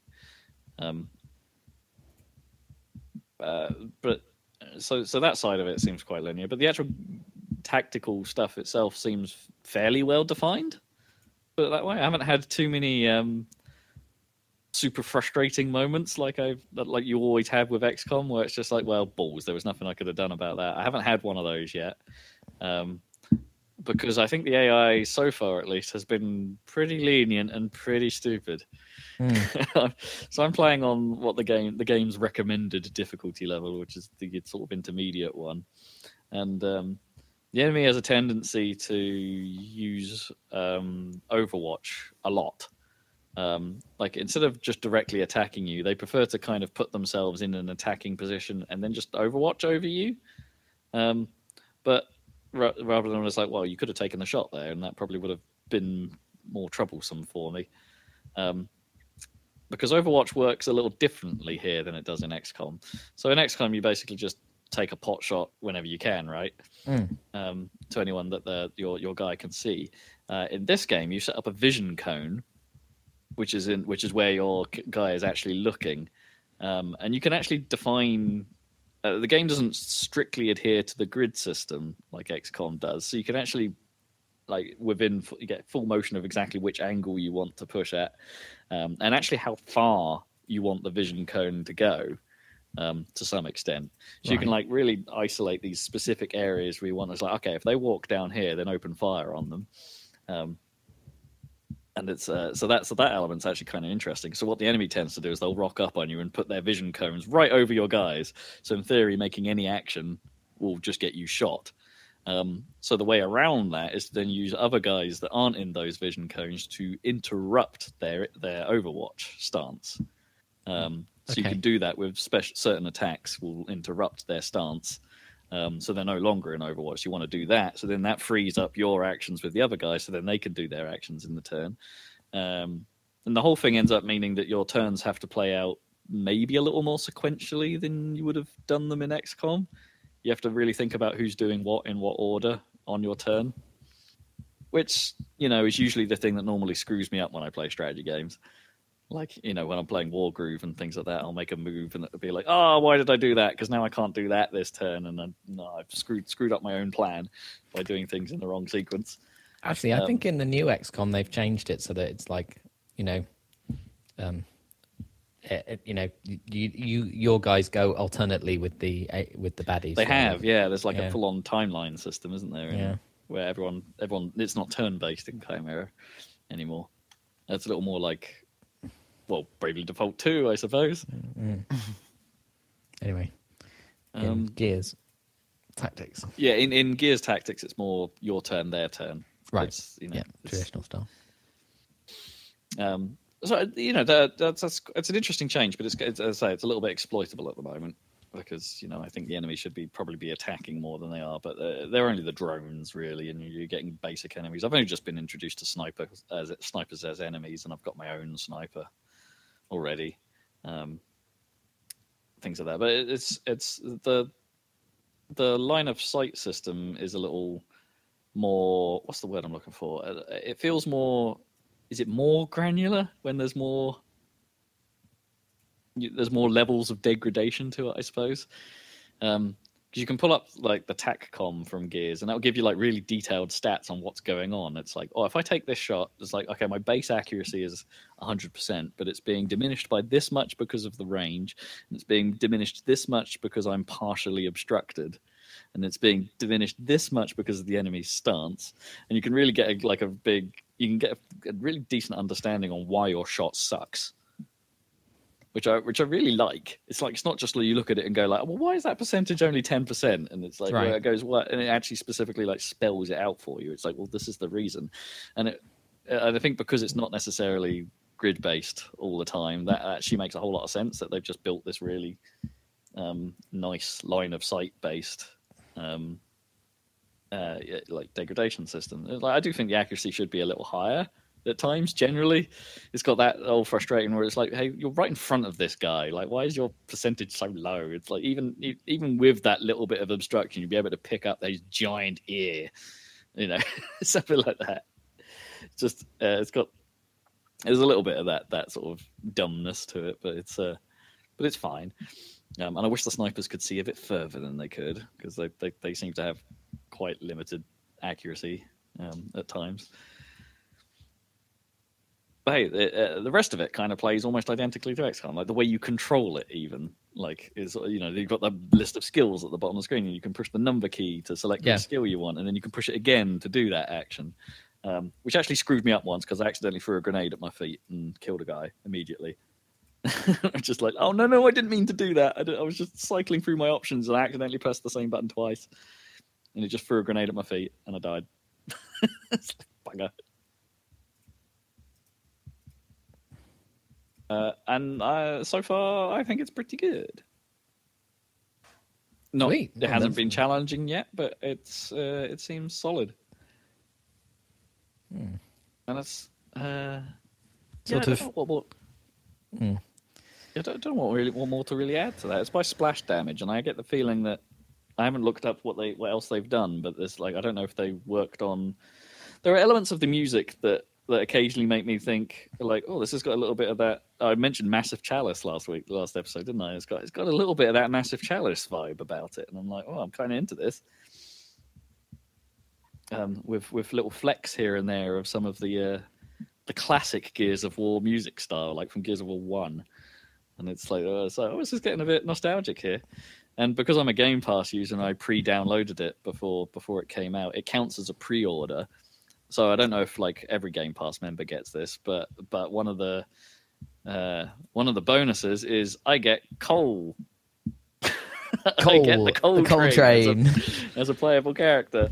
He's not important to the plot at all, but he's just there going, woo! Woo! No, and he's wearing his Thrashball gear. So he's not even in proper armor, which is hilarious. Although you can put him in proper armor if you want. But, I don't know. It's ticking a lot of nice boxes for me at the moment. Is he at home on the rails? He hasn't mentioned anything about being a train. That's a shame. Yeah, not even a casual mention of it. It's like it was because no one says his name because he's not really part of the plot. All right, yeah, of course. What was it? Oh, Splash Damage. Oh, okay. Splash Damage were behind their last game. I think was Dirty Bomb, and they also I don't remember that. They were the guys that made Brink. Oh no, Yeah, that didn't work out, did it? this is actually quite a departure for them.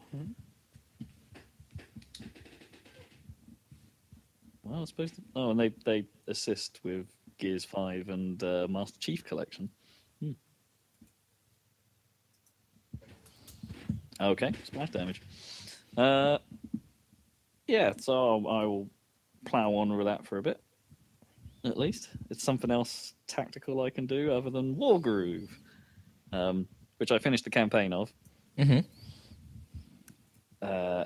And I think that it's like while I think that game the main like story campaign the last mission is real interesting even if it's not challenging because basically they take all of your other units away and they just make you do a it's kind of just a fun mission. It's a little bit like you know I like it when games have a kind of like an entertaining ending, like you know Halo when you just drive away on a warthog.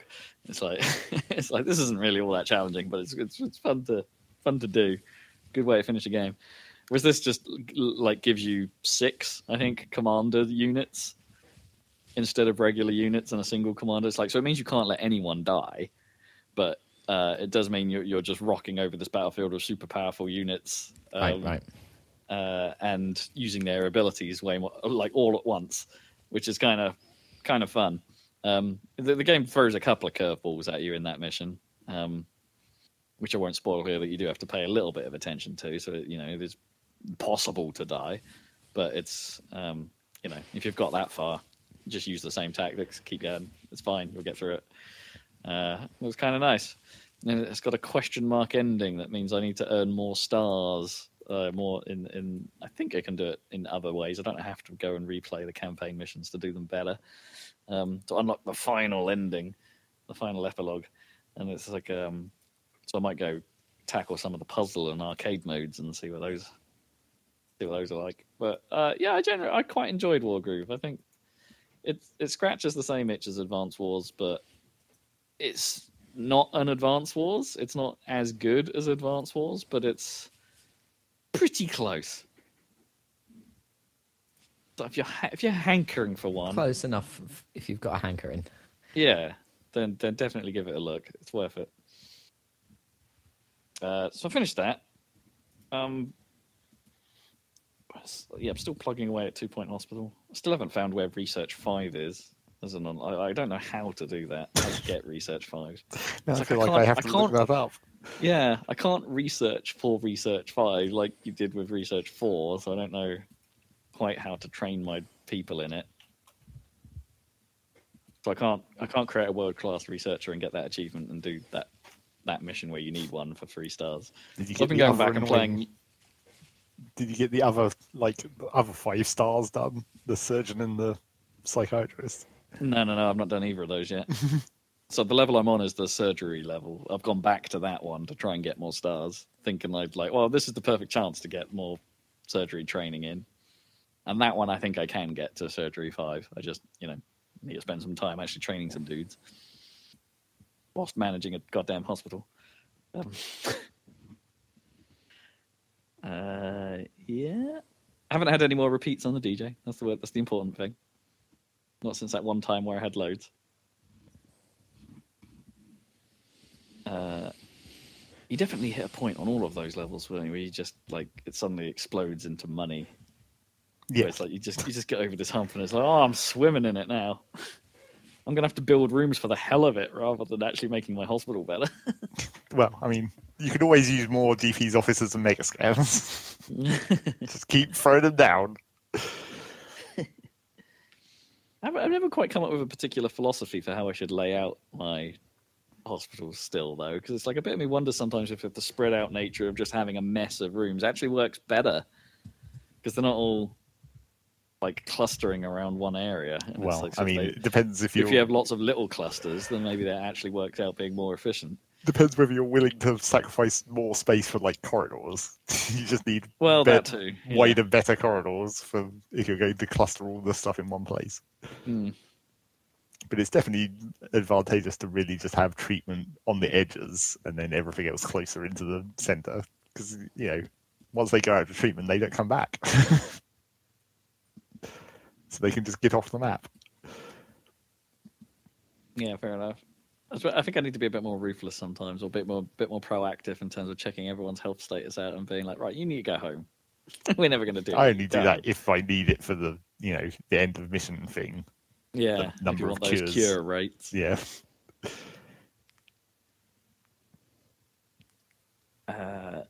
Yeah, so still plugging away at that. But the thing I've spent most time with these last 2 weeks is I started Yakuza Kiwami 2. Of course you did.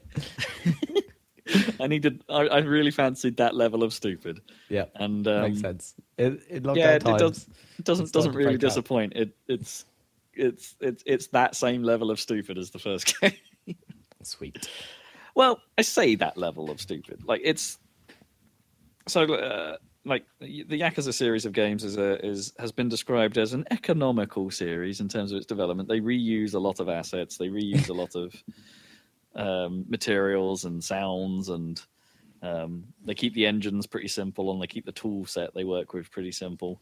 But Kiwami 2, so follow the timeline of when games were released. Like, so Yakuza Kiwami happened, but then the following game was Yakuza 6, which was actually built on a brand new game engine. So a new graphics engine, a new thing like that. And then Kiwami 2 came out after that. So this is built on the Dragon engine, which is a brand new graphics engine, brand new game engine for the thing. And with it does come some significant improvements in places. Like the visuals for the game have definitely had a step up. I still wouldn't call them like top spec stuff, but I'm playing it on PC, so I get the advantage of 60 frames per second, which I think the console versions don't get. I think the console versions only run at 30 for Kiwami 2, whereas the previous ones ran at 60. So that's a bit console owners, your mileage may vary from mine, but yeah, I'm running it at PC at 60, and it's the visual upgrade is noticeable. It's like the contrast at night, like just the way light works. It's the everything is super contrasty. More things cast lights. Wet pavement looks better. It's all the classic upgrades you'd expect. Some of the texture detail is nicer in places. Some of the what do you call it? It's got ambient occlusion now, which I'm not sure it had before, but if it does now, it's got a different implementation of it that sometimes looks great and sometimes looks rubbish, like that sort of muddy wall movement effect that it sometimes causes is there. But generally, it's a step up visually. It means that there's less loading pauses as a result as well. A lot of the world is actually more connected now, so you can walk into food places without having to go through a little pause while it loads you into the food place. You can just walk in and it's all seamless, which means you can see in through the windows. A lot more of the buildings and a lot more of the environment, even the ones you can't go into and interact with, there's just you can see in now. You can see in the windows. You can see people there. You can see people queuing in coffee shops and stuff like that. Even if it's not a coffee shop you can go to, and it's so the level of detail has definitely taken a step up, which is really appreciated. It's nice, and it brings the area of Kamurocho, which I thought might look identical, right, and be a bit samey. It's like it's actually quite for the exact same layout place. Yeah, it's actually pretty different looking. Good upgrade. Yeah, and some things have remained. A year has passed since the first game, so some things have remained the same, but quite a lot has actually changed in that time as well. So it's nice when you come across the places where it's like, oh right, yeah, this was that guy from the first game, and this was there last time. Oh, this feels familiar, and it's like, and there's still a lot of that is still that same people and things are still there. It's just kind of nice. But no one's seen you for a year because you've been out of the game for a year. So you come back and you get all these reunion moments, and it's like, oh, that's cool. So all of that's a nice improvement. But I think that's kind of where the improvements unfortunately stop. Like, I think it's technically a slightly better made package. Okay. But I think everywhere else, everything's just that little bit of a step back, actually. Like, so far, the story hasn't been as interesting. I mean, that's get that. kind of important, right? Yeah, it is kind of thing. It's still presented reasonably well. So in that sort of like Japanese soap opera kind of way, I suppose, which is kind of funny and kind of overwrought and kind of nice. Like I like it quite a bit. There's quite a lot of cutscenes as well. There's like one section just probably went on for about 20 minutes, half an hour of me just watching stuff happen.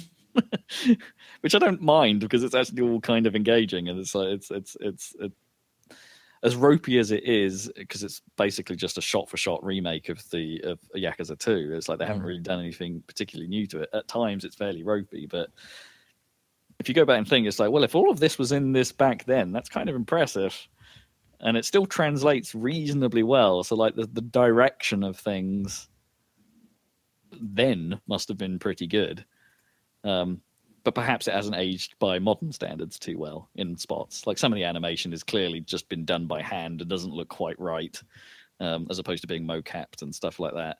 There are times where some of the scenes clearly had more time spent on them than others, so the lip syncing is weirdly variable. Like some of the shots, the lip syncing is pretty good, and then you'll get another one where it's pretty bad, and things like that. Normally based on the importance of the event. If it's like a casual conversation, it'll be perhaps worse than if it's like a serious incident going down. So you got these little presentational issues here and there, but that's sort of to be expected given the age of the game, I guess, and what they're trying to do with these remakes. But let's get to the important stuff. I think the combat in this game kind of sucks. What, compared to before, or compared to the original? Yeah. So, or compared to Kiwami, because Kiwami had this cool hook where because you'd been imprisoned for 10 years, your dragon style of fighting had become dulled, and rubbish over that time. So instead of using that for the bulk of the game, you actually had to refer to your other 3 styles of fighting: your street brawler, your beast mode, and your quick step boxer. And the advantage of that system is it actually gave you the flexibility to pick a style that suited the fight you were in. So certain boss characters, for instance, would be better taken out with certain styles, and the other 3 styles were easier to level up than it was the dragon style. The dragon style, you had to put in some real work to level up, which meant that by the end of the game, the dragon style was good and probably the one you should be using. But throughout the majority of it, you're mixing these 3 styles together and makes sense, making those work. That's cool. That whole system is gone in this game, and so you only have a single style that you're playing with that's based on the dragon style. But somewhat frustratingly, it seems like you're kind of playing in the dulled dragon style, and you don't have a choice now. And the dragon style was kind of intentionally crap at the start of the first game, but now that's all you have, and it just doesn't feel good. It's like it's kind of ropey. Like you don't you don't attack particularly quickly. You have to earn the ability to cancel out of some attacks with a dodge, which means you're quite often animation locked at a moment where an enemy might start an attack, and there's nothing you can do about it. You started an animation, and one of the mob decided to attack you from an angle that your current attack isn't going to hit, and it's like, so you're just going to get hit. Nothing you can do, and that's always frustrating especially when you're coming from games like. You've got used to games where you can dodge everything. And even in the first game, you had way better chance of dodging stuff if you were using the quick step style, for instance. You could just move out of the way, and which is how I ended up playing the majority of that game. I was quick and nimble and could dance around the fight, but I can't do that anymore. So and this is exacerbated by boss fights, because you're stuck in this dragon style, and so you don't really have a choice necessarily in terms of what approach you take on the boss fight. There is normally one decent way of doing that boss fight, and it's often to find a cheesy tactic, such as, so there's a weapon system in this game now, so you can brandish weapons. You don't have to find them, you can just have them on your person, and whip them out. And sometimes, like, defeating a boss is more a question of trying to outfight them, because fighting them is actually incredibly difficult now for a number of reasons I might mention in a second, and just, stabbing them with a knife from afar. Because I think the weapon system in itself is somewhat imbalanced. It's like you can't block attacks from weapons unless you yourself are holding a weapon. So if someone comes at you with a knife, you've kind of got to be using a weapon yourself, otherwise you can't block it. And knives do a ton of damage. So, one of the last boss fights I did, basically my only real strategy. He had knives on his feet, in one of those sort of spy knives, that sort of pop out, and he was a complete arse to actually fight properly, because a lot of the bosses is like you land a hit and they will block the next hit, so you can't really get a combo chain going on them because they'll just block into something. So you can't really use your more powerful attacks because you can't get the combo going. And if you do get into a string, chances are they're just going to interrupt you, because they can do that. They can interrupt you just at any point they decide. If they want to throw out an attack, they will. And if they throw one out with their knife feet, in this particular instance, there's nothing you can do. You're taking a load of damage. And that sucks. The only real approach you have for things like that is the dodge. But the dodge is, because all the moves are really positional, they have like hitboxes around their entire arc. There's a pretty good chance some of the attacks you're going to have a real hard time dodging, because you just dodge where the attack still is. Especially if you're trying to dance around someone so you can hit them in the back, if that's like their opening. And again, most of the bosses, you can't interrupt their combo sprees. So if you do manage to dance around them and have an opportunity to hit them in the back, chances are the rest of their combo is still going to track into you and hurt you anyway. So it kind of sucks. It's like most of that time I don't have any recourse but to cheese it somehow, which I don't feel good about.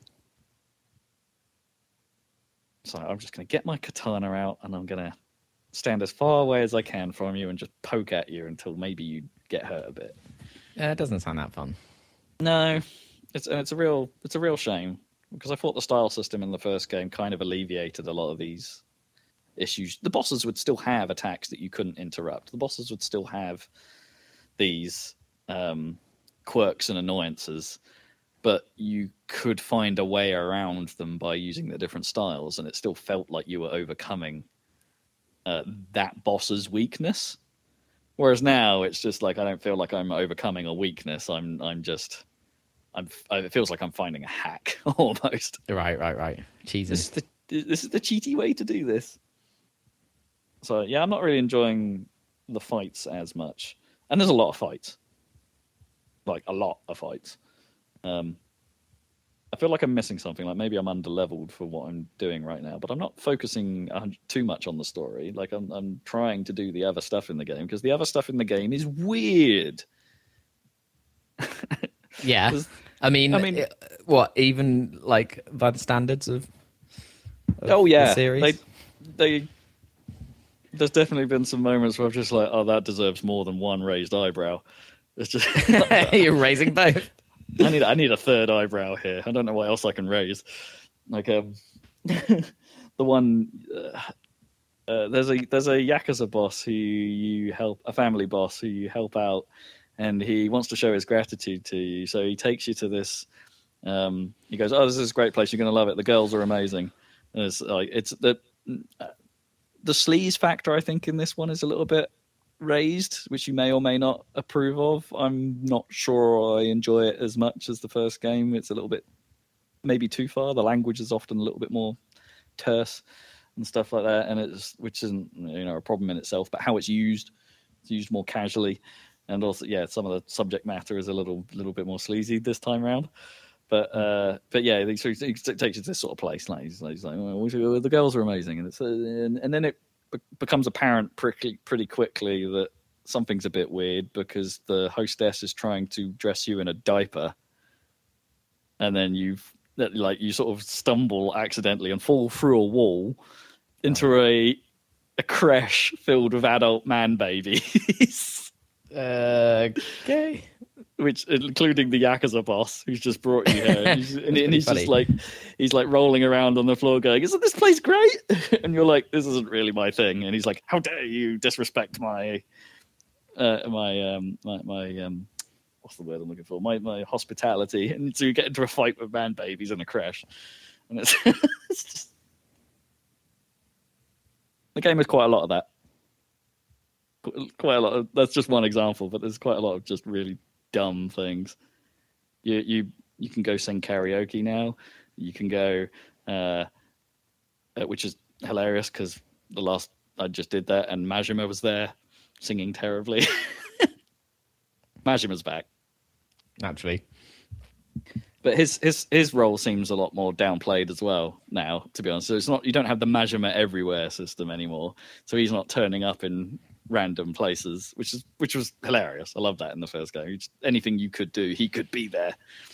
So he's downplayed now. He's now a head of a construction company.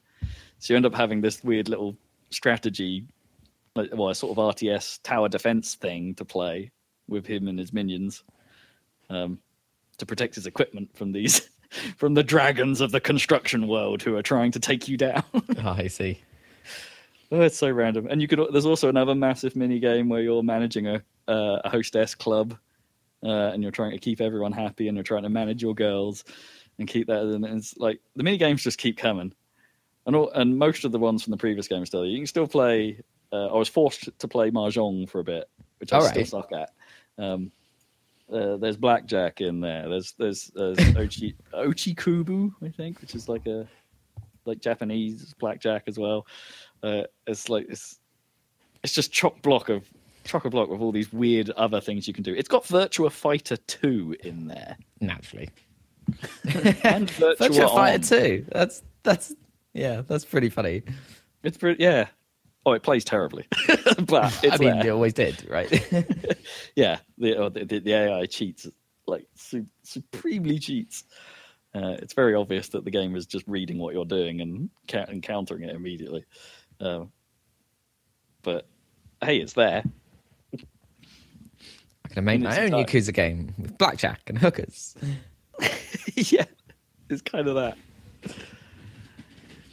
Yeah, so that side of things, you get like allies as well now. So like if you do certain sub stories, you can unlock the ability for, if you're fighting in that general neighborhood, that the ally will come and help you and you'll get a heat action specific to that area, where they'll generally, all of them involve the same sort of thing, in that they'll throw you some support item, but it depends on that character. So if you're in a certain area, you might get thrown a hot pot of stew to then do some damage with.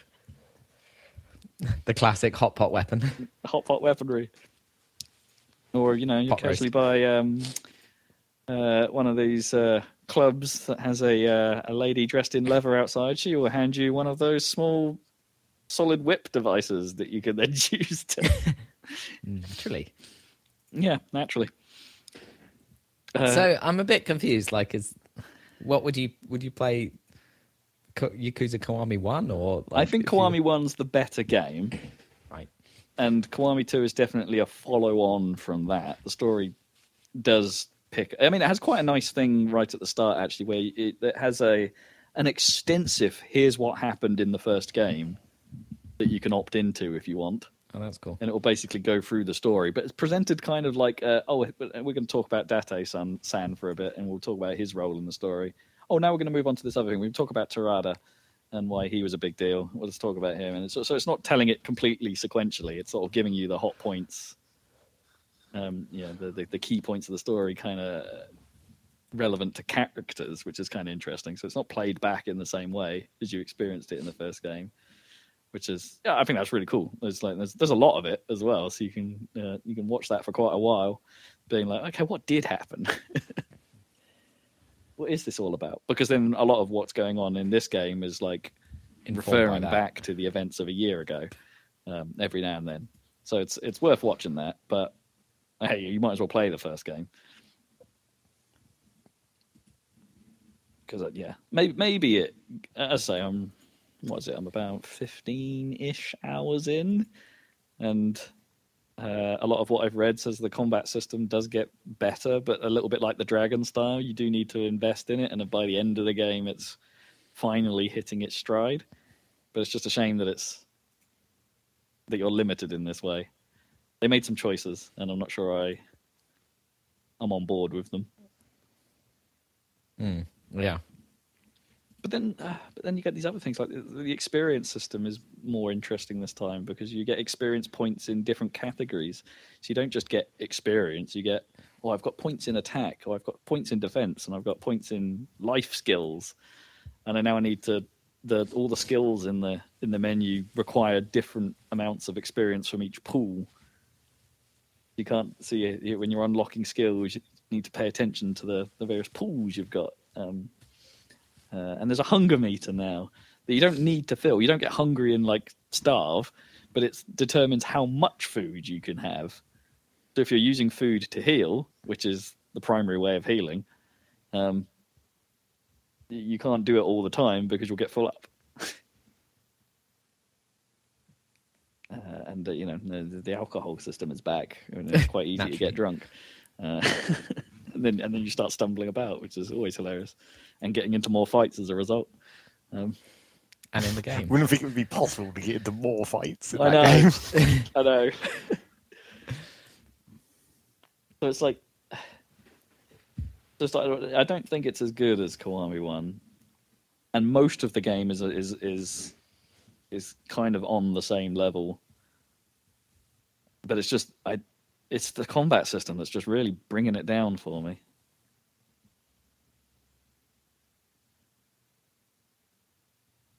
But I like the cut of its jib, so I'm gonna stick with it.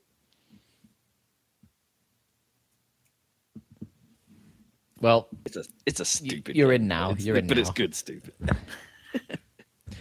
That's kind of what you want, right, from these games, right? Yeah. But I mean, I don't know. You want like an epic, ridiculous crime story thing that's over serious, combined with unbelievably stupid side stuff. Oh yeah, right? yeah. And if it delivers that, I mean, it's a shame about the combat. I don't know. Yeah, but you're exactly right. It is still doing that. I don't think as I say, at this point, I don't think the story's as good as the first game, but it's still good enough. Yeah, it's a delivery for like karaoke. Like that. And like finding lost cats and stuff. Yeah, I haven't had to do that. Oh no, I did find a cat. That did happen. Of course.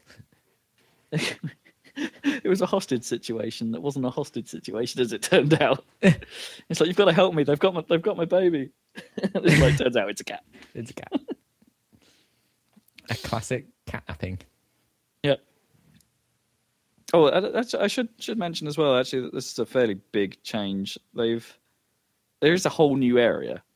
Like, so it's not just in Kamurocho now. There's a bit in Osaka. A whole separate area called Sotenbori, which it isn't as big as Kamurocho, but you spend a good portion of the start of the game in this completely different area, which is presented differently. It's all done in a slightly more oranger light rather than the harsh, I guess you'd call it daylight white of the lights in Tokyo. So the whole area has this slightly different feel to it, and the music's more jazzy as well. So when you get into a fight, there's like these crazy trumpets going off, and it's like it's nice having that little separation of areas, as well. So it's not just Kamurocho. If you're worried about that, there's more to it this time.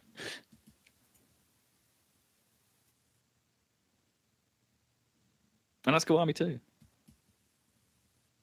And that's cool. Probably me. Is that your main? That's definitely my main at the moment. Definitely my main. Cool, yeah. How are we doing for time? I got no idea. I'm not keeping track today. 2 something. How are we doing video-wise? We've got any... There will be more Oberdin content coming up yeah. next weekend. Oberdin. Yeah. Oberdin. I don't know how much more we found out, but certainly more intrigue. It Yeah, I don't know if escalated quickly. Yes, things do. It goes bad. Not that we knew that because we started at the end, so everything was bad then. There's no one left. It's true. So we got that. So there'll be another one of those going up. I hit some encoding issues, so I'm gonna have to try and figure out what to do about those. But I'll get it done.